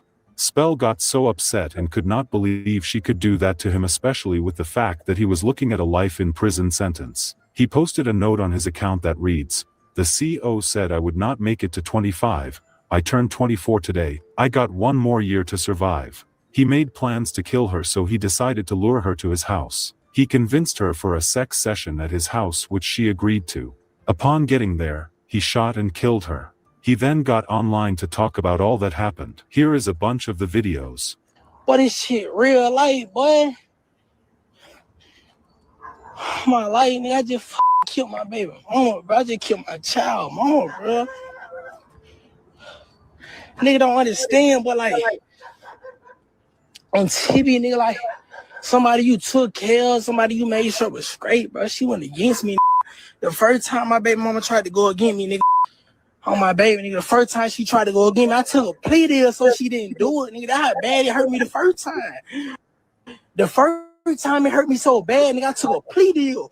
I was willing to go do 5 years in prison, nigga, just so it didn't show, like, just so that shit didn't hit the net, just so folk didn't know, like, boy, your baby mama testified on you, nigga. I took a plea deal. But it was that mad that we couldn't be together, nigga. Like, that mad to the point where she was willing to testify on me, fool. I'm talking on a murder case. She ain't got no knowledge of, fool. She went and told these folks I came to the house throwing up, nigga. I shot so many niggas.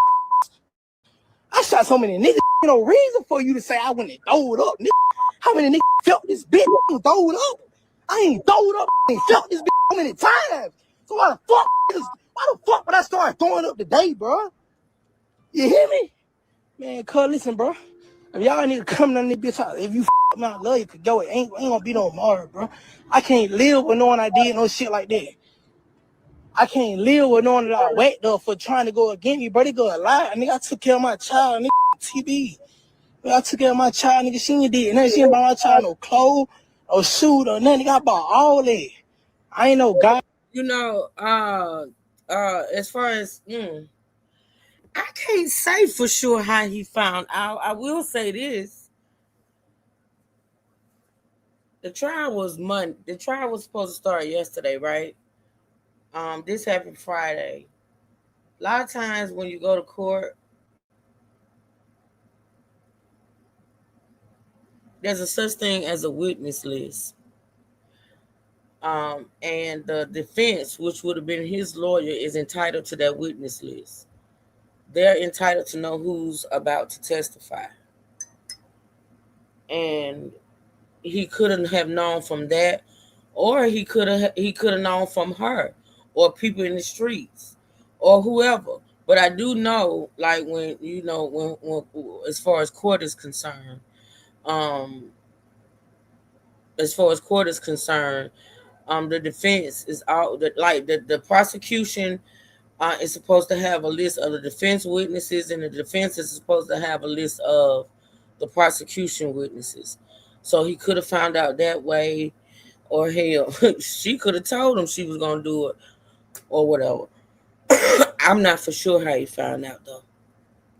I'm not for sure. None of my homeboys get on their bed like I'm a guy. Nigga, I ain't no guy. TB, nigga, so many dead right now. On my baby, Gabriel Williams, whatever his name is, I whacked them on TB, nigga, 2 shots. But this shit real long. I've been going through depression so long, nigga. And I try my best to get through it, nigga. My child, nigga, this hoe just went through. This hoe just went against me, nigga. This hoe tried to testify on me. She didn't have to. These folks ain't make her testify against me, nigga. I'm at a graveyard, nigga. That's how you know I'm going through depression, nigga. This shit ain't fake. This shit real life. This shit real life, nigga. I'm fucking hurt, nigga. My baby mama wanted me to miss all my fucking life with my child, nigga. Cause she couldn't be with me. Nigga. That shit hurt, boy. That shit hurt. I just made the biggest mistake of my life, nigga. I gotta live with that, nigga. My baby mama was mad cause she pulled her thing. We finna fuck, nigga. I confronted her about finna testify against me in trial Monday, nigga. About her finna testify against me in trial Monday, nigga. Kill my baby mama about this shit. Nigga, this shit hurt, bro. I don't know that. Nigga, I've been going through depression for so long. This shit hurt, nigga. And I'm telling you, MPD, anybody pull up, I'm ready to bang it out with them, nigga. I just threw my life away, nigga. My little boy need her, cause I know I ain't finna make it out to the day, nigga. My little boy need her, and I just threw my fucking life away, cause emotions, nigga. Cause I can't hold. I know I'm finna die. I'm finna. God ain't gonna repay me for none of this shit I did, nigga. Melissa, you're not gonna bring your ass in here 2 hours into this live and start asking these questions. I can't do it with you, Melissa. I can't do it with you. He was going to court for murder. Okay? Here you go. He was going to court for murder, Melissa. Yes, the unalived of a guy, as Tanya so cutely put it. My God, today, Melissa. Okay, thanks. I let my emotions get the best of me though. Talk, nigga. My son needed somebody, nigga. I took the one somebody who could have been there. This shit crazy fuck though. Imagine that shit though, bro. Like somebody you been there for. Ain't nobody gonna feel me though. You gotta imagine that shit, bro. You gotta imagine that shit. Somebody you gave your all to, nigga. When me and this broke up, nigga, I still paid this whole rent. Still, I ain't have to do that. Nigga. Just because me and her couldn't be together, this whole willingly went down to the CID room and told them I came to her house and I throwed up and I was the one who killed. Like, come on, bro. You ain't probably did that, bro. I ain't saying you probably took off for me on no murder case, but you ain't have to do that, bro. You know what I'm saying? Like, accountability, nigga. Can carry his burden. He locked up for September, if I ain't mistaken, September the 14th, nigga, 2025, 2024. One on murder, nigga. I did that. After this video, Spell will tragically permanently hurt himself too. After all this happened, there were different things coming to light. Some people blamed her while some blamed Spell. This post reads, "This is not the full story, and I'm tired of scrolling through posts with people spreading misinformation about what did and didn't happen. Me and Carrie have been close for about 6 years, and she was not testifying against that man. The issue was that he was allegedly teaching his son inappropriate behavior." Wait a minute. Hold on. Let me go back. Hold on, y'all. Because I missed that. I was reading something. Hold on. Accountability, nigga. Can carry his burden. He locked up for September, if I ain't mistaken, September the 14th, nigga, 2025, 2024. One on murder, nigga. I did that. After this video, Spell will tragically permanently hurt himself too. After all this happened, there were different things coming to light. Some people blamed her while some blamed Spell. This post reads, "This is not the full story, and I'm tired of scrolling through posts with people spreading misinformation about what did and didn't happen. Me and Carrie have been close for about 6 years, and she was not testifying against that man. The issue was that he was allegedly teaching his son inappropriate behavior, and the child had reportedly started acting inappropriately with classmates at school. Because of that, the stepfather decided he could no longer come pick up his son. He showed up looking for the stepfather, but Ari did not want to reveal his location. Instead of handling the situation calmly, he took his emotions out on her. This was never about any murder case from Hold on a minute, y'all. Destiny. Come in for a minute, baby. Come in for a minute. I remember you telling me something about the whole narrative that. Did you say the narrative that he was mad at the stepdad and took it out on her? What were you telling me about that? Because this post right here saying, this person saying that she was not going to testify against him. That's friend. That's her, Friend, yeah. Ariana's friend. Mm-hmm. And she's saying that she was friends with her for 6 years and he was not going to testify. And he got mad because the stepdad said he couldn't come pick up his son no more. When you telling me about that? Mm-hmm. Was that the truth? I don't think so. You don't think so? I'm saying, like, why would he? She said he went looking for the stepdad and couldn't find him, so he killed Ari instead. But Ari came to him. Yeah, that don't make sense. So. It don't make sense because Ari came to him. Yeah. He didn't go looking for her. Mm-mm. Well, he did probably tell her to come there.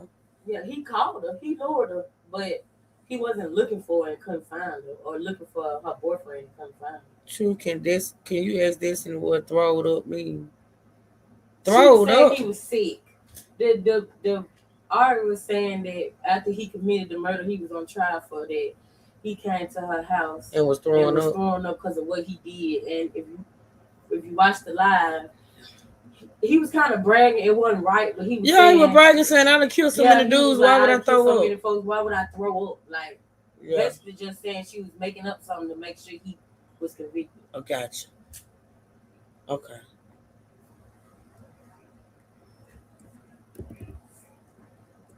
Father, but Ari did not want to reveal his location.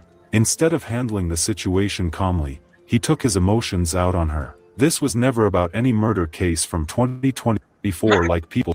This is how I feel about that narrative, whether it's true or not. The stepdad, which is, I told y'all, she was in another relationship and he was in another relationship. The stepdad can't tell that man he can't see his son. Like, I don't know about the inappropriate behavior at school, because see, my daughter and other people feel like that's not true. But hey, Miss Ann, I ain't see you come in. Hey, Miss Ann. But my thing is, how the stepdad gonna tell this man he can't come see his son?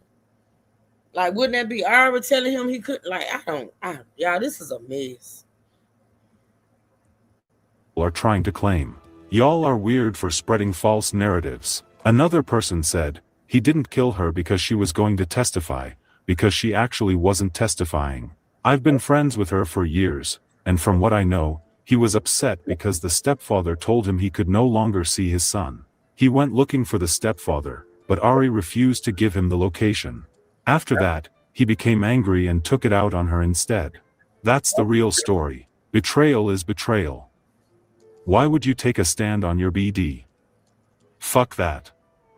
Why would you take the stand on your BD then go over there thinking you finna get some dick knowing he a killer? People do not have any survival skills nowadays. Or consequences anymore. After all the back and forth, Spell's sister decided to jump online and clear the air. She had all this to say. Both of them got blood on their motherfucking hand. My brother is young, shit up there. Anytime my brother's fresh out of jail going with this girl, anytime my brother don't know nothing about half of the that he set up and did the shit with this girl put him on the boys. She put him on. So if you gonna be Bunny and Clyde, you gonna ride like Bunny and Clyde. You got the blood on your hands just as he got the blood on his hands. He ain't falling on you. He was gonna lay down and do his time. He was gonna lay down and do the little time on that case with them two. They been setting up and robbing together. They been doing this shit since both of them gone. Let's clear the motherfucking air. Let's clear it. She was setting up niggas, the niggas, all the niggas. The niggas had my brother don't know nothing about all the niggas. She the club. She the NPC. She the one in the club. As I can see, I ain't talking her down. I love her, but these bitches, her family, her friends, all these bitches here talking shit don't know about. Because our hoes went there. And yeah, we can get like that. It always been like that on my end. But anyways, They was both doing the shit together. They was doing it together. Since y'all want to talk about crashing out, depression and shit. Nah, it was betrayal. Cause how the fuck? It was betrayal. They both was doing the shit. Want to be Bonnie and Clyde. Ryan. Like she said, she'd rather see him do 100 years before she see him out here living the life that she supposed to live. That's what the it was about. She had no reason to put her mouth or go behind his back and talk to the detective about a case that she was not even on. Nothing to do with it. Don't know nothing about it. On top of that, she was lying. Didn't have shit to do with it. My brother was finna beat that case. That's where the depression came from. He literally was finna beat the case. No evidence, no nothing. He ain't even did it. They couldn't pinpoint shit on him. They couldn't do nothing. They couldn't do it. He was finna beat it. This bitch, I ain't even got nothing to do with the case. Rest in peace, I'm sorry for calling, but I'm just mad. I already had shit to do with the case. Literally, she had no reason to go over there and talk to the police. For real. Like, for real, she had no reason for to do that. So who is obsessed? Who obsessed? My brother was still her, marrying all. Not trying to break no happy home. Not trying, because they both dead. Literally, he was staying with me before him and Kia. Oh, I missed that part. I mean, I missed it. I missed it. She said, I missed that part. She said they was still screwing, even though I thought that girl was married to that guy, the stepdad. But she said they was still screwing. Yeah, she was married. The sister said they were still screwing. I missed that part. It makes sense though for him to be able to get her to come see him. It definitely makes sense. Oh yeah. She mad. Hey, sorry for calling, but I'm just mad. I already had shit to do with the case. Literally, she had no reason to go over there and talk to the police. For real. Like, for real, she had no reason for to do that. So who is obsessed? Who obsessed? My brother was still her, marrying all. Not trying to break no happy homes. Not trying, because they both dead. Literally, he was staying with me before him and Kiasha got that house. She literally, with that nigga, still him. Literally. We didn't have nothing about it. It's like she playing in our face. Literally. And they both be doing that shit together. She the one be knowing them. Well, at the end of the day, a child lost both parents. This story shows, bad deeds usually comes back to whoever does it. Did Carrie do all the things Spell claims she did? Well, she was not supposed to be killed irrespective. Our sincere condolences to the friends and families of those who died. Please stay safe out there, and we shall see you guys in the next story. All right, so that was Twisted Crimes. What time? What we on? 2:09. Okay, I got 2 more videos, and I think we're gonna do both of them. So the next one is on this channel I watch called Music 101. And y'all gonna continue to hear the same stuff. There's always something new in each video. So y'all gonna continue to hear the live that he did. You're also gonna continue to hear the sister probably, because that's all that's out here. So let's listen to this one right quick. Killed my baby mama, bro. I just killed my child mama, bro. Both got blood on their mother. My brother is young. She is up there. Anytime my brother fresh out of jail going on this girl. Anytime my brother don't know nothing about half of the he set up and did the with this bitch. This girl put him on the boys. She put him on. So if you gonna be Bunny and Clyde, you gonna ride like Bunny and Clyde. You got the blood on your hands just as he got the blood on his hands. Wait, this video is sponsored by Free Cash, the app that's literally paying people to play games. All you loyalty. Hey, baby mama REP find his bias to killing his baby. This the results of murder, loyalty, and betrayal. An Alabama man confessed to killing his baby mama on live before taking his own life. Police would later find his this channel out on my wall, y'all. Y'all make sure y'all go over there. If y'all do nothing else, like the video for me. Also, if you like the content, subscribe to the channel. I'm gonna share I'm going to share him out on my wall. Body inside a graveyard. Lil Spell confessed to killing his baby mama Ari P. Carr after she was scheduled to testify against him this week, and prior murder cases tied back to August 2022, where he was charged with murder for a person that go by the name Gabrielle Willis. On Sunday, police was called around 1 a.m. to an area of East Dale Road where officers found Willis, who had been shot. All right, so he got it mixed up. He was not on trial for this guy. He was not going to trial on this guy. He was going to trial on the Terrell Fuller guy. But that's okay. That's okay.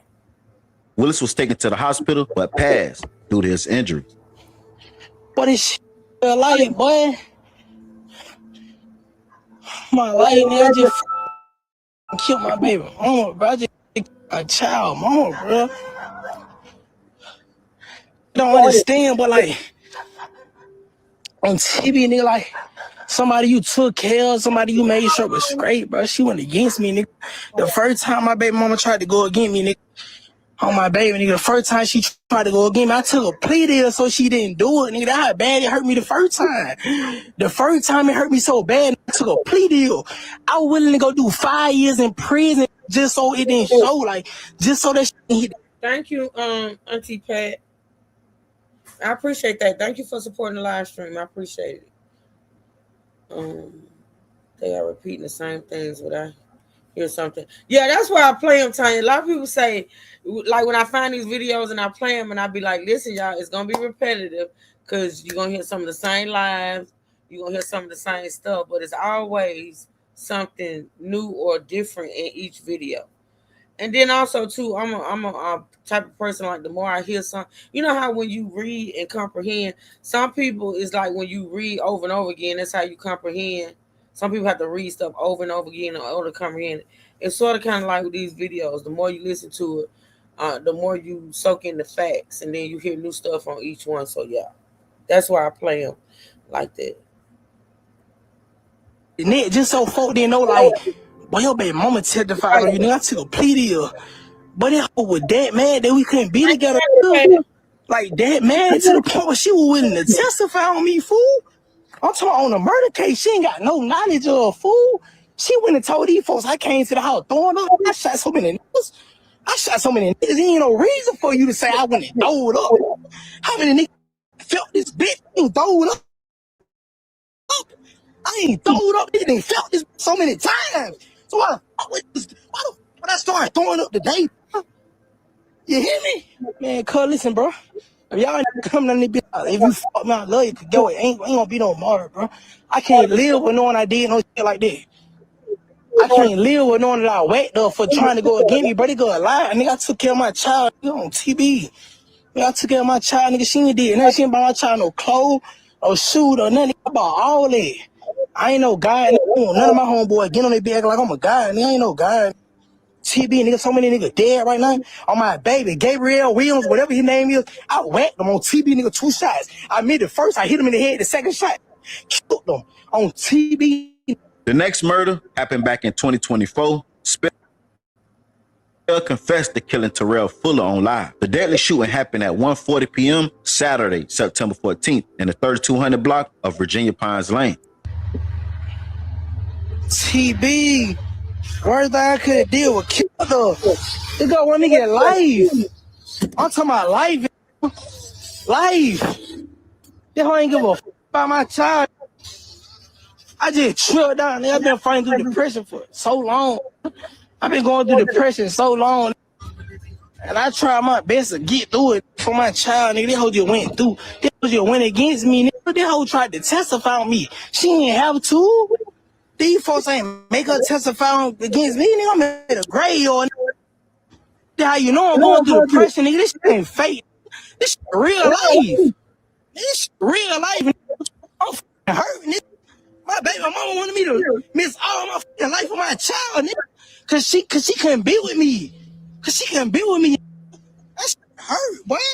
That shit hurt. I just made the biggest mistake of my life, nigga. I gotta live with that, nigga. My baby mama was mad cause she pulled up thing we finna fuck, nigga. I confronted her about finna testify against me in trial Monday. About her finna testify against me in trial Monday. Nigga, I killed my baby mama about this shit. This shit hurt, bro. You don't know that. Nigga, I've been going through depression for so long. This shit hurt. And I'm telling you, MPD, anybody pull up, I'm ready to bang it out with them. Nigga, I just threw my life away. Nigga. My little boy need her, because I know I ain't finna make it out to the day. Nigga. My little boy need her, and I just threw my fucking life away because emotions, because I can't hold that shit in, bro. You imagine that shit, nigga, somebody you took care of. Oh, God. I don't deserve this shit, bro. Nigga, I know I'm finna die. God ain't gonna repent me for none of this shit I did, nigga. I let my emotions get the best of me, though. Real talk, nigga. My son needed somebody, nigga. I took the one somebody who could have been there. It's crazy, though. Imagine that shit, though, bro. Like somebody you been there for. Ain't nobody gonna feel me, though. You gotta imagine that shit, bro. You gotta imagine that shit. Somebody you gave your all to, nigga. When me and this broke up, nigga, I still paid this rent, nigga. Still, I ain't have to do that. I ain't have to do that, nigga. The detectives and them ain't offer her nothing. Just because me and her couldn't be together, they willingly went down to the CID room and told them I came to her house and I throwed up and I was the one who killed. Like, come on, bro. You ain't supposed to did that, bro. I ain't saying you probably took up for me on no murder case, but you ain't have to do that, bro. You know what I'm saying? Like, accountability. Terry's burden. He locked up for September, if I ain't mistaken, September the 14th, nigga, 2025, 2024. Yeah, bro. A family member commented on the live and confirmed that Spell killed Terrell. They said, he killed my cousin Terrell Fuller back in September 2024. Condarius Burden is locked up for it and wouldn't say who was the other person who was with him. Spell just admitted to pulling the trigger. Spell's sister would later go live and say blood was on his baby mama's hands as well because she helped them set up and kill people also. Check it out. Both of them got blood on their mother. And my brother is young. She is up there. Anytime my brother fresh out of jail going with this girl. Anytime my brother don't know nothing about half of the nigga he set up and did this girl put him on the boys. She put him on. So if you gonna be Bunny and Clyde, you gonna ride like Bunny and Clyde. You got the blood on your hands just as he got the blood on his hands. He ain't falling on you. He was gonna lay down and do his time. He was gonna lay down and do the little time on that case with them two. They been setting up robbing them together. They been doing this shit. Both of them gone. Let's clear the motherfucking air. Let's clear it. She was setting up all the niggas have my brother don't know nothing have about all the club. She the NPC. She the one in the club. As I can see, I ain't talking her down. I love her, but these her family, her friends, all these here talking I don't know about because I heard there. And yeah, we can get like that. It always been like that on my end. But anyways, they was both doing the shit together. They was doing it together. Since y'all want to talk about crashing out, depression and shit. No, it was betrayal. It was betrayal. They both was doing the shit. Want to be Bunny and Clyde. Ryan, like she said, she'd rather see him do 100 years before she see him out here living the life that she supposed to live. That's what the was about. She had no reason to put her mouth or go behind his back and talk to the detective about a case that she was not even on. Nothing to do with it. Don't know nothing about it. On top of that, she was lying. It didn't have shit to do with it. My brother was finna beat that case. That's where the depression came from. He literally was finna beat the case. No evidence, no nothing. He ain't even did it. They couldn't pinpoint shit on him. They couldn't do nothing. They couldn't do it. He was finna beat it. This I ain't got nothing to do with the case. Recipes are, I'm sorry for calling, but I'm just mad. I already had shit to do with the case. Literally, she had no reason to go over there and talk to the police. For real. Like, for real, she had no reason for to do that. So who is obsessed? Who obsessed? My brother was still her marrying all. Not trying to break no happy homes. Not trying, because they both dead. Literally, he was staying with me before him and Kiasha got that house. She literally, with that was still literally. And we didn't have nothing about it. It's like she playing in our face. Literally. And they both be doing that together. She the one be knowing them.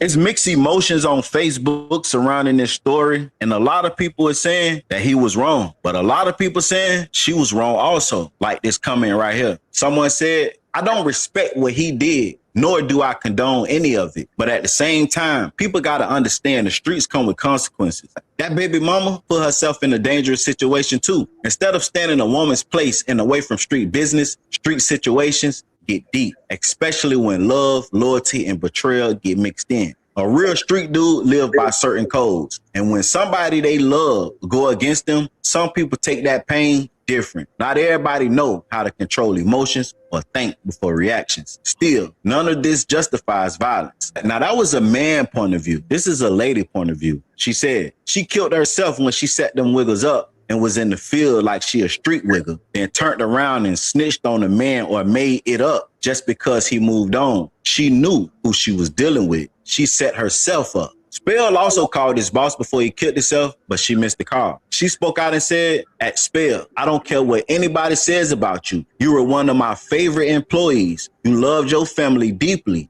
and took pride in providing for them. No matter what people assume, nobody truly knew the battles you was fighting except you and God. We all go through things, and I just wish I could have been there for you before you made that decision. I'm sorry I missed your call, Caleb. That's what hurts me most. This one hit different. I'm truly heartbroken over this. Praying for your children, your family, and everyone affected by this loss. I love you, man. Shaking my head. I'm a favorite employee. That's true. Spell's girlfriend posted messages. Spell girlfriend posted messages he sent her. These messages were posted by Kiasha. That's the young lady I know, y'all. That's my daughter's friend. Before he killed himself. It says, tell me that you ain't all right and I wouldn't leave your side. Nigga, we undefeated. How you leave like this? We did the impossible. It ain't shit we can't fix. I just couldn't get there fast enough. If only my love could have saved you.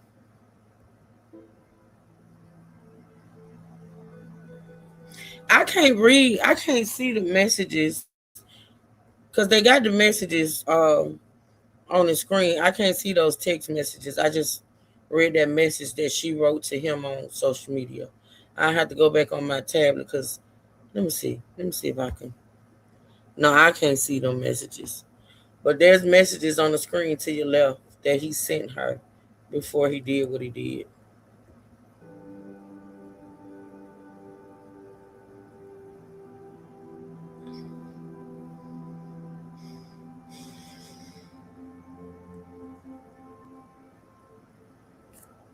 I got two things that I want on the behalf of Lil Spell. He said something in that live that I tell my people that watch me all the time. And I tell y'all, if you can't control your emotions, you can't control your life because you might make a decision that you can't come back from. And that's exactly what he said. He said he couldn't control his emotions. He was so upset and hurt, heartbroken. He felt betrayal that he killed his baby mama. And he know his son need his mama. And he took that away from him. Another thing, fellas, you gotta stop putting women in street business. Now, according to Lil Spell, he said Ari lied and said he came to the house after the murder throwing up. He said he done put iron on plenty of people. Why would he be throwing up? But she did it because she was mad he was moving on and they wasn't going to be together no more. But I'm pretty sure he probably said, yeah, he did it to her. I'm pretty sure he probably was pillow talking and said, yeah, I killed such and such. But she was so upset. She knew just by her saying, oh, he said he did it. She had to have some kind of detail to prove he did it. And that was something we see all the times in the movies. After somebody kills somebody, what they do? They throw up. Them be the ones that ain't never really killed nobody before. And when they do it, they go to throwing up. They get a weak stomach. But like he said, he done put that iron on plenty of people. Why would he be throwing up now? But that goes back to 9 times out of 10, he probably let her know that he was the one that did it. Something for the ladies. Like the gentleman said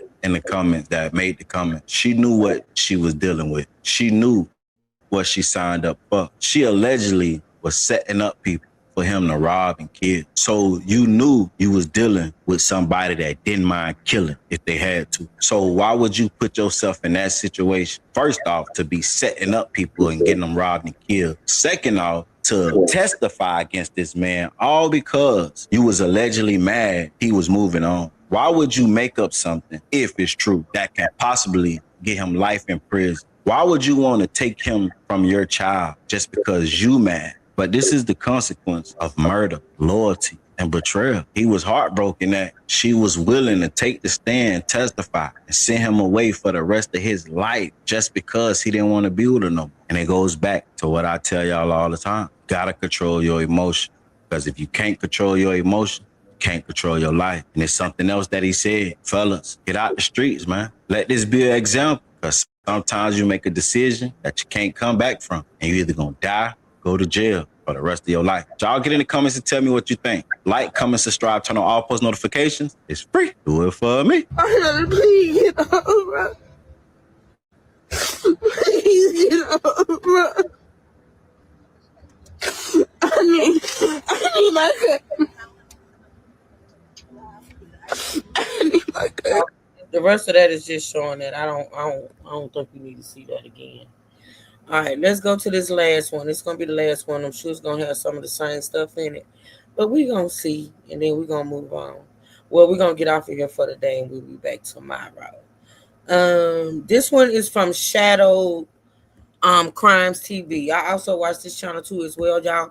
I'm gonna share it out on my wall. Y'all go check it out. Make sure y'all like the video over there. If you like the content, hit the subscribe button and support the channel.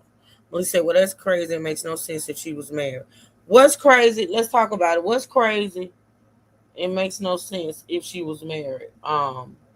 Melissa, because see, being as though you came in 2 hours deep, I'm curious as to know what you're talking about.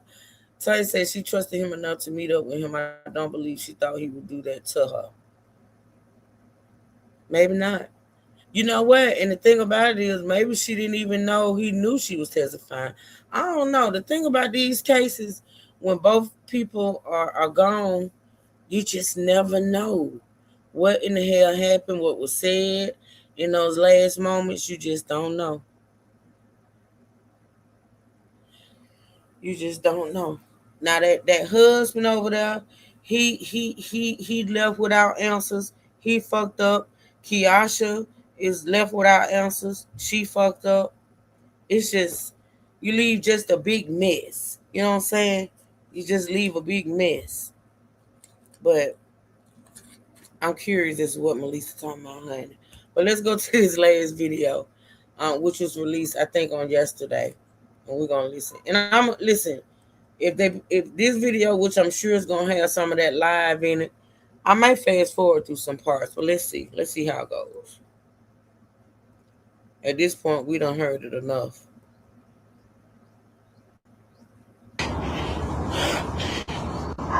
My life, nigga, I just killed my baby mama, bro. I just killed my child mama, bro. I don't understand, but like, on TV, nigga, like, somebody you took care of, somebody you made sure was straight, bro. She went against me.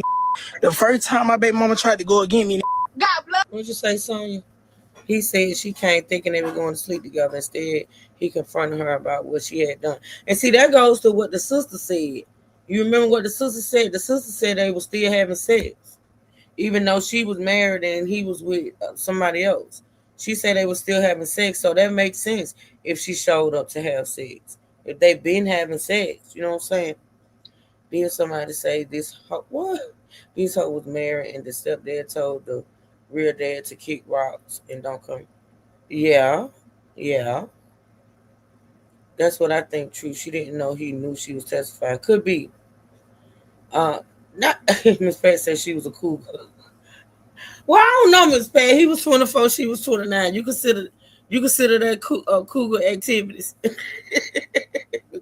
Miss Pat said she was a cougar. And she was older. El Boogie said, "Ain't no way I would lie on him and then link up." He's El Boogie. That's what I said. That's what I said, El Boogie. Ain't no way. Even if I was telling the truth and testifying, the fact that I was testifying, I wouldn't have showed up. I wouldn't have met up with him. Not me. Nah, bro. I don't know what you got on your mind. Couldn't leave him alone. Yeah, Miss Pat. Looks that way, huh? On that my brother is young. She is up there. Anytime my brother fresh out of jail going with this girl. Anytime my brother don't know nothing about half that he set up and did the shit with this girl put him on the boys. She put him on. So if you gonna be Bunny and Clyde, you gonna ride like Bunny and Clyde. You got the blood on your hands just as he got the blood on his hands. A young man pulls out his phone, opens Facebook Live, and tells the whole internet he just killed the mother of his child. Ain't gonna lie. Folks watching thought it was a sick joke at first. It wasn't.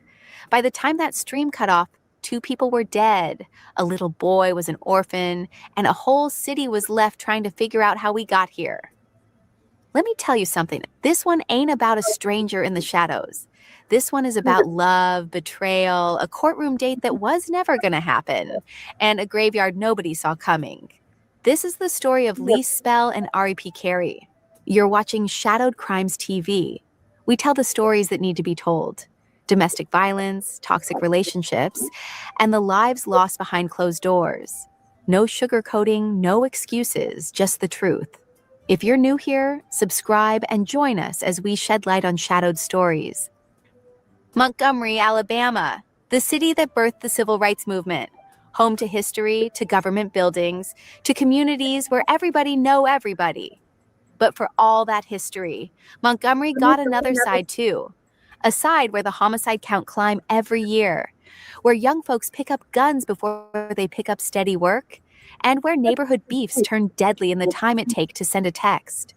By the fall of 2024, the city was burying its 48th homicide victim of the year, and there was still 3 months to go. Lee Spell came up in that Montgomery. By the time he was in his early 20s, his name was already known in the streets, and not for nothing good. He had been in and out of trouble, in and out of jail, and according to him, he was trying to leave that life behind. He had a little boy, a son he loved more than anything he had ever loved before. And by his own words, that boy was the reason he was trying to walk a straighter line. R.E.P. Carey was the mother of his child. Get me off that camera. Who's calling your phone all last night? Get me off that camera. A young woman from the same city, with friends who knew her for years, with a family that loved her, with a life that was supposed to keep going. The people closest to her say she was warm, she was loyal. She was the kind of person who showed up for the ones she cared about. She was somebody's daughter, somebody's friend, somebody's mama. And she had a future in front of her that she never got to see. How them two ended up where they ended up, that depends on who you ask. And come to think of it, that's where this story starts getting complicated. On the surface, Lee and Ari was that couple, the ride or die couple, the couple folks pointed at and called Bonnie and Clyde. They was together for years. They had a child together. They went through it together. And according to people in their circle, including eventually Lee's own sister, they did more than just love together. They allegedly ran the streets together, set people up together, did dirt together. Now hold up. That part right there, the Bonnie and Clyde part, that comes straight from Lee's own social media posts and from his sister's video, both put out after Ari was already gone. Ari's friends tell a whole different story. They say she was a regular young woman, a mother, somebody trying to live her life and raise her son. They say that setup girl label was something her killer's family put on her after she couldn't defend herself. Make it make sense. 2 stories, 1 woman, and only one of them was still alive to tell it. What we do know for sure is this. Somewhere along the line, the relationship broke. Ari moved on. She got with somebody new. She started building a life that didn't have Lee at the center of it no more. And for a man like Lee, a man who was already looking at serious cases, already watching the walls close in, that hit different. Then came September of 2024. Different videos. A man named Terrell. I'll take one story and put different twists on it. Now she's this from what I'm getting from what she's saying. She's making it seem like he felt a way about her moving on, when in actuality, she didn't want to move on. He was the one that had moved on. It's possible Ari could have been living a double life. Melissa, once again, she.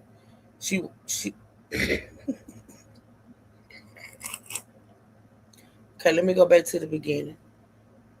As a couple, Melissa, Ari and this dude, they rob people together.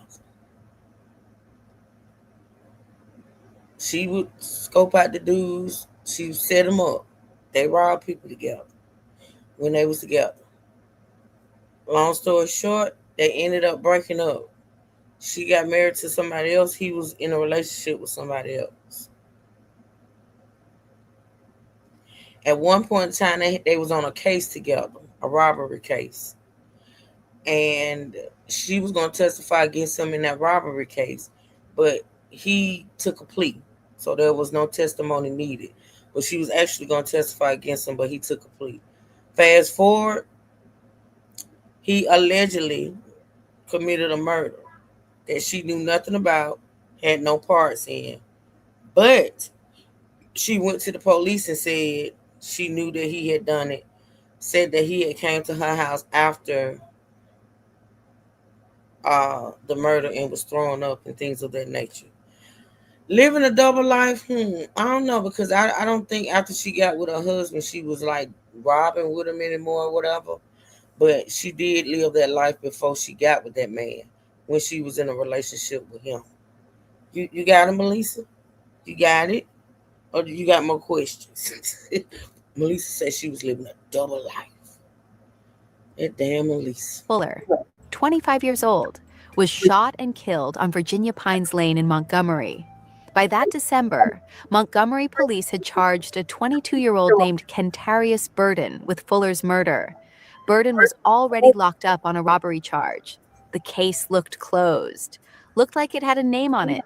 Looked like it was moving forward. But Lee Spell's name was floating around too. According to Lee himself, the cops had been pressing him about that killing and others. According to Lee himself, his baby mama had been pulled in by detectives, and she had been talking. Not because anybody forced her, not because she had to, but because, in his words, she wanted to see him gone for good.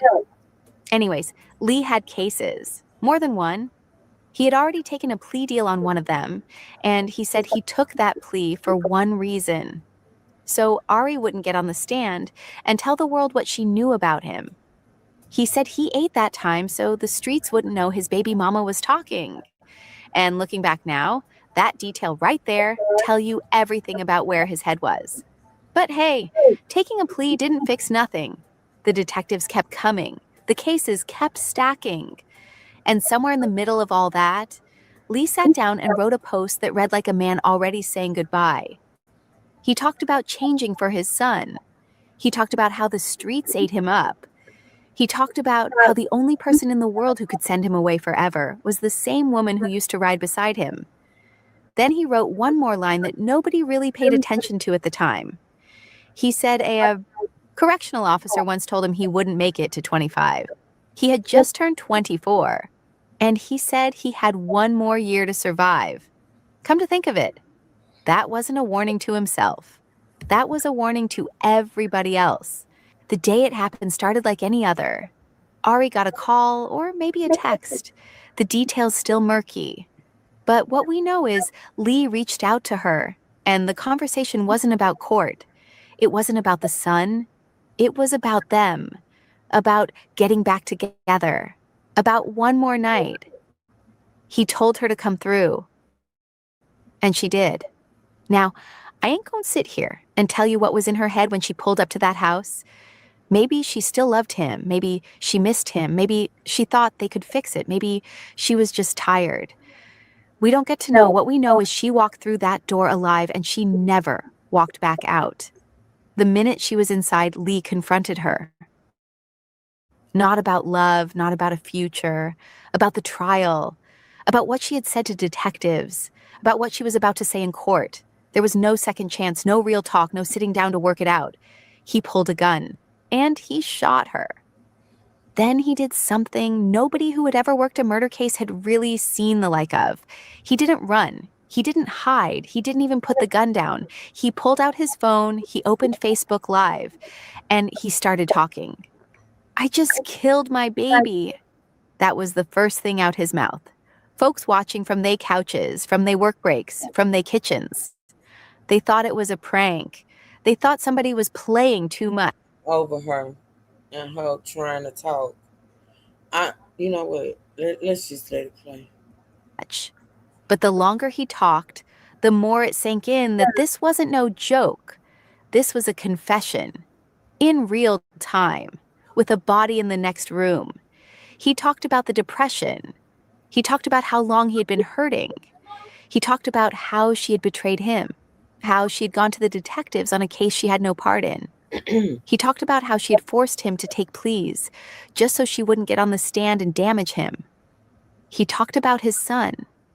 He said his little boy was going to need her. He said he had just took the one person his son had left.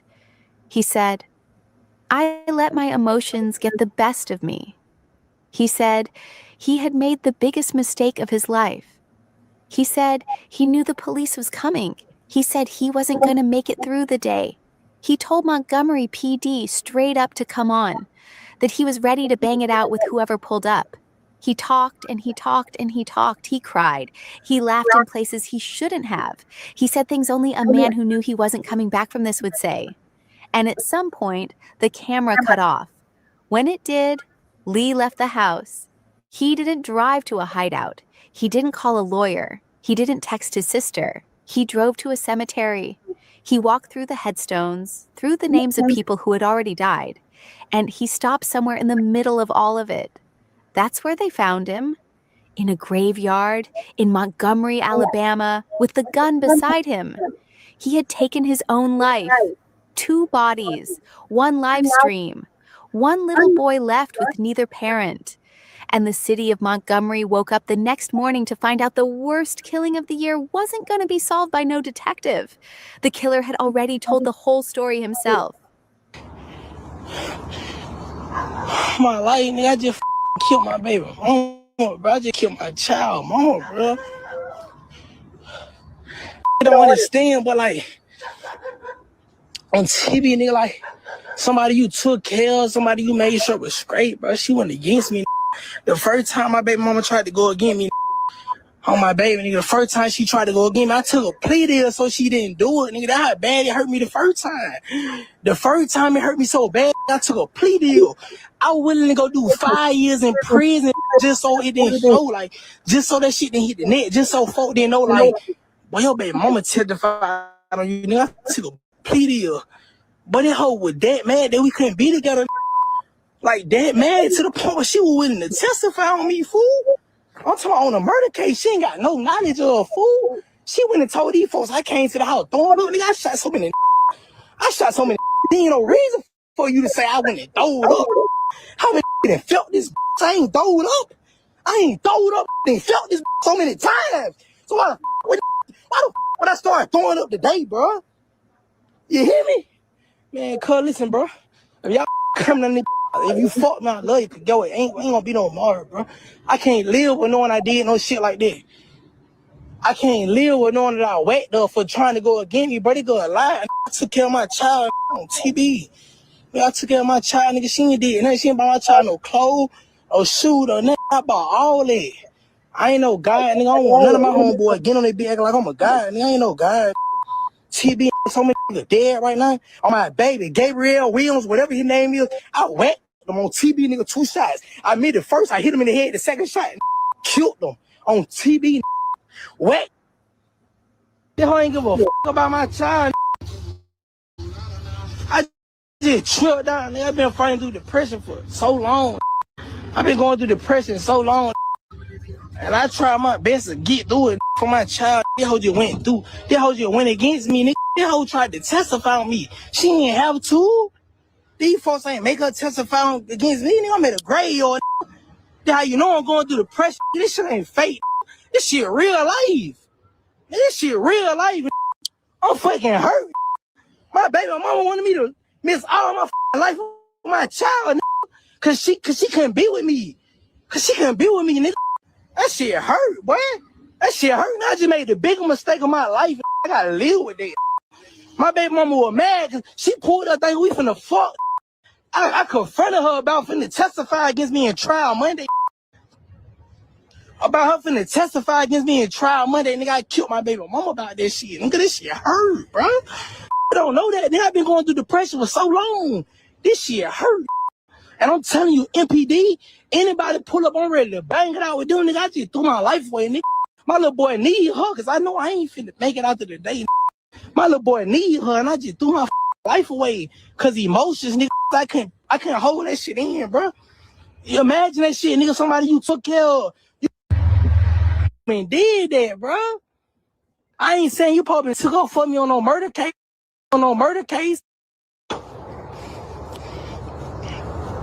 Oh, God. I don't deserve this shit, bro. Nigga, I know I'm finna die. God ain't gonna repent me for none of this shit I did. I let my emotions get the best of me, though. Real talk, nigga. My son needed somebody, nigga. I took the one somebody who could have been there. This shit crazy, though. Imagine that shit, though, bro. Like somebody you been there for. Ain't nobody gonna feel me, though. You gotta imagine that shit, bro. You gotta imagine that shit. Somebody you gave your all to. When me and this broke up, I still paid this rent. Still, I ain't have to do that. The detectives and them ain't offer her nothing. Just because me and her couldn't be together, they willingly went down to the CID room and told them I came to her house and I throwed up and I was the one who killed. Like, come on, bro. You ain't probably did that, bro. I ain't saying you probably took off for me on no murder case, but you ain't have to do that, bro. By early 2025, the pressure on Lee's spell was real. Detectives in Montgomery wasn't easing up. 2 cases had been dismissed against him already, but the heat wasn't going nowhere.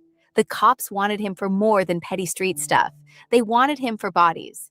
And the one person who could put him there, the one person who had been in the room, in the car, in the house when whatever happened, was Ari. That's where the story split into 2 versions. And folks online still can't agree on which one is true. Version 1 come from Lee himself. He said his baby mama had walked into the Criminal Investigation Division on her own. Wasn't dragged, wasn't subpoenaed, wasn't threatened. Just walked in, sat down, and told detectives he had come to her house one night throwing up after he had shot somebody. He said she gave them information she had no real knowledge about. He said she lied. And he said she did it for one reason, because he had moved on, and she couldn't stand to see another woman in his life. Version 2 come from Ari's friends, the people who knew her for years. They say none of that was true. They say Ari wasn't testifying on no murder case at all. They say the real fight between her and Lee was about their son. They say Lee had been doing things in front of that little boy that he shouldn't have, and the child had started acting out at school. They say Ari's new man, the stepfather, had decided Lee couldn't pick the boy up no more. And they say when Lee came around looking for the stepfather, Ari refused to give up his location. So he took it out on her instead. Oh, so now we got 2 stories. The boyfriends say it was about court. The friends say it was about a child. And the only person who could clear it up was already gone before anybody got the chance to ask her. What ain't disputed is what Lee wrote in the days leading up to it. He went online and posted a long message that read like a man laying out his own defense before the funeral. He said he had changed for his son. He said he had Hold on, this. You said, does it say who found him? He did say where he was. I asked because in the same breath he said he was going to have to live with what he did the rest of his life. It's foul play ruled out. Yeah, foul play ruled out. Everybody knew where he was on that live because of the cemetery he was at. He was at a cemetery, and he was on live at that cemetery, and we all know what that cemetery was. I mean, they probably didn't know exactly where he was in the cemetery, but yeah, he was in the cemetery. They knew where he was.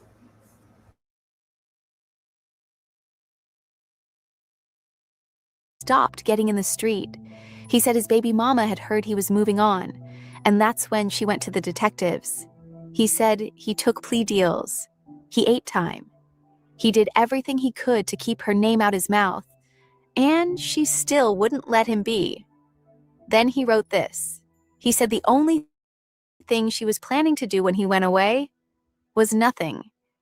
He said she didn't think about what their son would do. Said she was ready to send him away forever and let some other man raise his child. He said, if you're in the streets, get out while you can because everything feels fun until betrayal come with it. It is what it is. That's what the man told the world.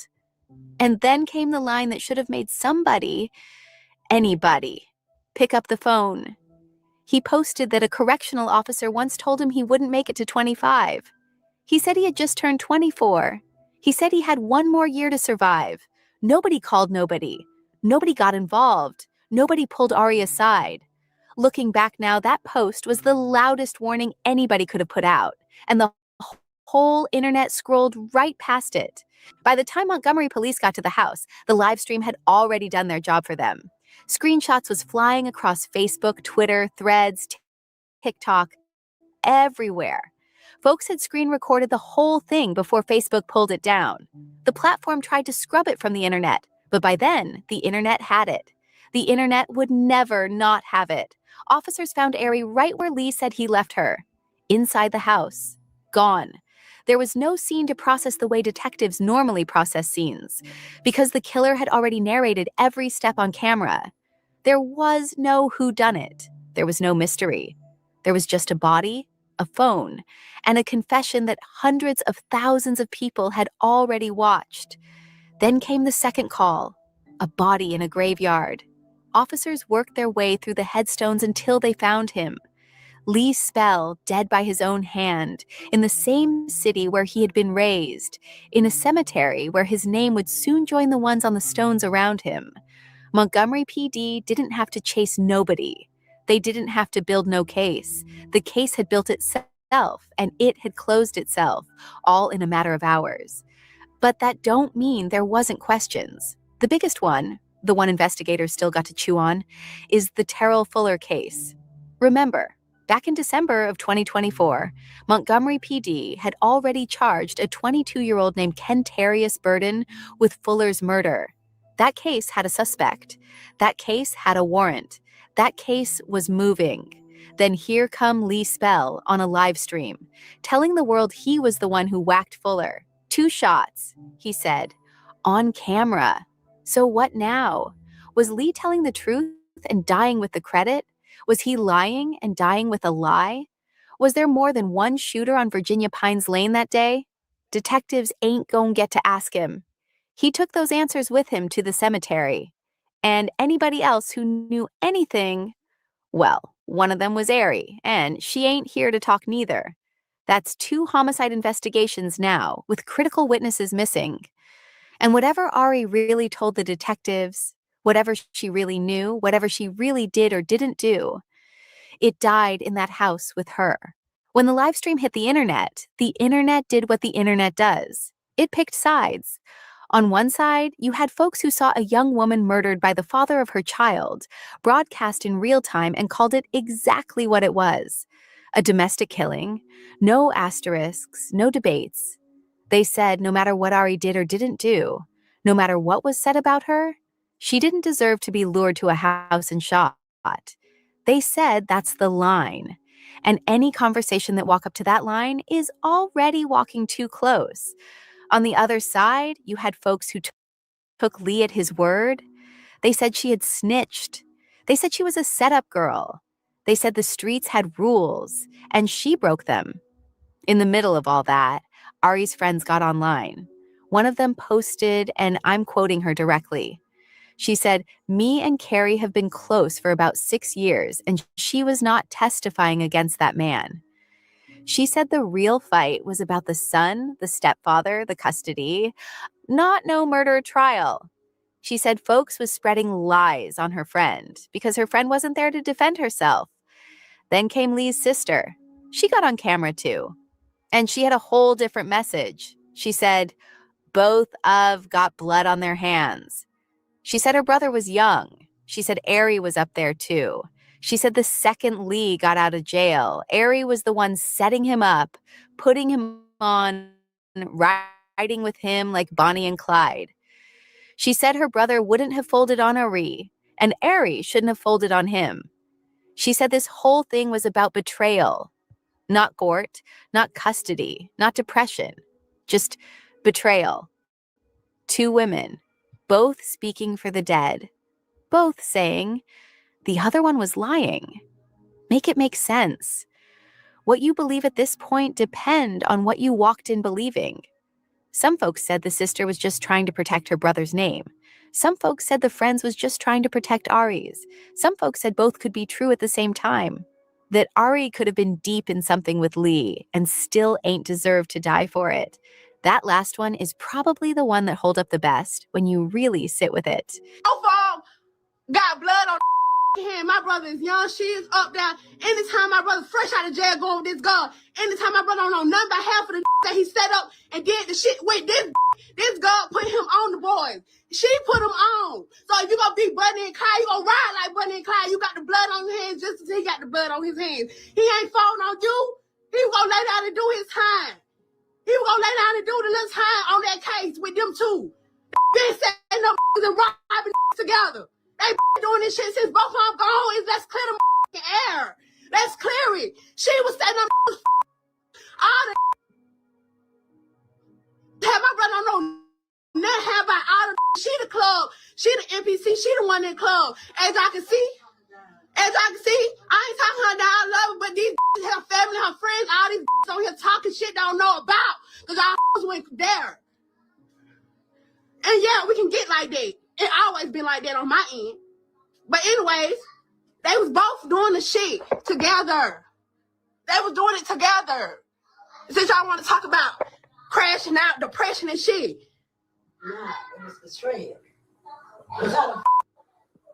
It was betrayal. They both was doing the shit. Want to be Bonnie and Clyde. Ryan. Like she said, she'd rather see him do 100 years before she see him out here living the life that she supposed to live.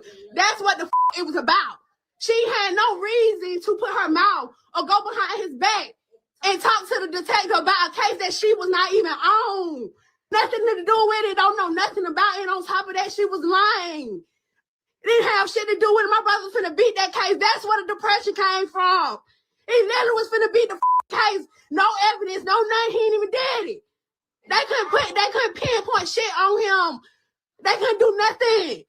They couldn't do it. He was finna beat it. This I ain't even got nothing to do with the case. Rest in peace, I'm sorry for calling, but I'm just mad. I already had shit to do with the case. Literally, she had no reason to go over there and talk to the police. For real. Like, for real, she had no reason for her to do that. So who is obsessed? Who obsessed? My brother was still her, marrying all. Not trying to break no happy home. Not trying, because they both dead. Literally, he was staying with me before him and Kiasha got that house. She literally, with that was still him. Literally. At the end of it all, none of that internet noise mean nothing where it matter most. Because in a house somewhere in Montgomery, Alabama, there's a little boy. He don't got his mama. He don't got his daddy. He don't got the family folks.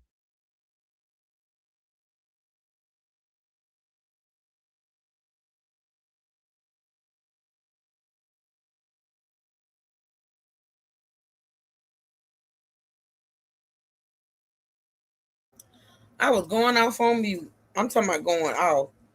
So y'all just gonna let Becky talk like that? Y'all just gonna let Becky keep talking like that? I'm over here mad as a motherfucker.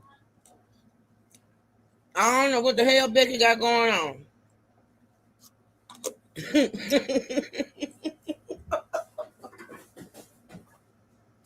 But y'all just gonna let Becky keep trying to talk like that? Choking on my damn cashew. I done took all I can take now. Hold on a minute, y'all.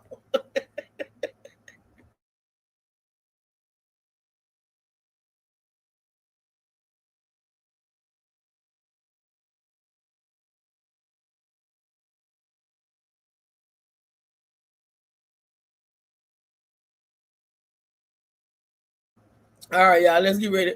I'm gonna try to end it. I'm over here listening and saying the same thing. Y'all, I thought I was the only one who caught on to ghetto Becky. God, what is they doing? Y'all ain't gotta talk like that because you ain't gotta do that, Becky. Stop it now. Talk regular. Let me hurry up and get through with this shit. Hold on, y'all. I gotta go. Woo. Folks tried to argue over on TikTok. He got somebody else raising him now, and one day, when he old enough, he gon' Google his own name. He gon' find the live stream. He gon' Google his own name. Like, what in the hell? Let me get y'all. He gon' hear his daddy say the words, and he gon' have to figure out how to live with that. That's the part nobody on either side of the debate seemed to want to talk about. The real victim of all this ain't on no headstone. He's in a classroom somewhere right now, eating a snack, watching cartoons, waiting to grow up just enough to understand how he got there. Sorry. The warning was right there. No more. I tried.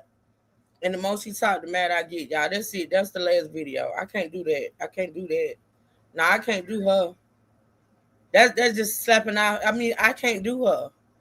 I'm gonna have to stop it, y'all. She ain't saying that mean that no damn way. I'm sorry.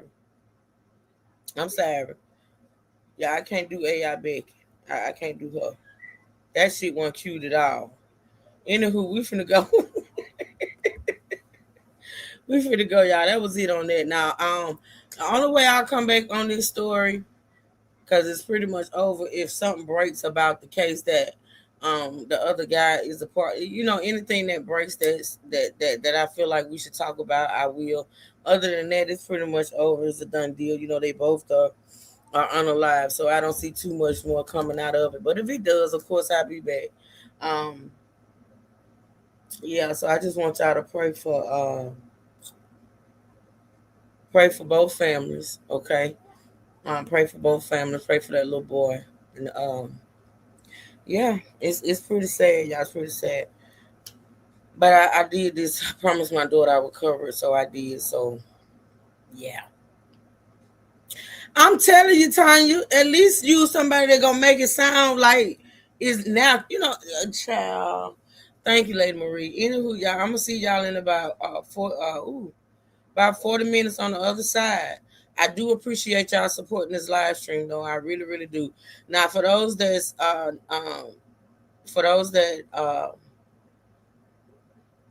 on tomorrow, my plan, okay, because you know my plans be my plans, but some always tend to come up. But my plans are, there's a case going on. Actually, it started today, and I heard about this case, but I didn't do much research on it because I didn't know when the person was going to court. But it's the case of I think it's a vice principal that's being charged because allegedly she knew that a student had a gun. I'm going to do my research tonight, but the trial started today. So tomorrow, most likely when I come back, we'll be covering day one of the trial, which is going on right now. And so I had said I wasn't going to cover a trial for a minute because I got so many other cases I want to talk about. But sometimes when you get a trial that such as this one, it's interesting to me. She's an African American lady. I think she was the vice principal, and they charging her. They charged her with something because apparently she knew that a child had a gun and the child ended up shooting somebody, I think. But y'all go check it out. Let me tell y'all, hold on, I'm gonna tell y'all what. Hold on. It's on Law and Crime Trials. And it is elementary school shooting trial. Virginia versus Ebony Parker. Y'all go check it out. Most likely we'll be covering that trial tomorrow. Okay. So for those that are interested, come back here. All right. Until next time, y'all. Miss Pat, Auntie Pat, it was good to see you in the chat, sweetheart. Thank you so much for the support. Thank y'all for the support. She let the child keep the gun in school. Oh, I'm going to do my research on you. I'm going to see what's being said. I don't see why a damn teacher or a principal will let a child keep a gun, but okay. I'm going to go check it out. I'm going to research it. We're going to listen to the day one tomorrow. And yeah, hopefully I see y'all here, okay? With that being said, I see y'all in about 30 minutes over on the other side. Listen, y'all have a blessed, beautiful rest of your day. Be safe, be blessed, and never stress. And until next time, true seekers stand up. And with that, we out. Y'all be good, okay? Love y'all. Bye, Melissa. Bye, Melissa.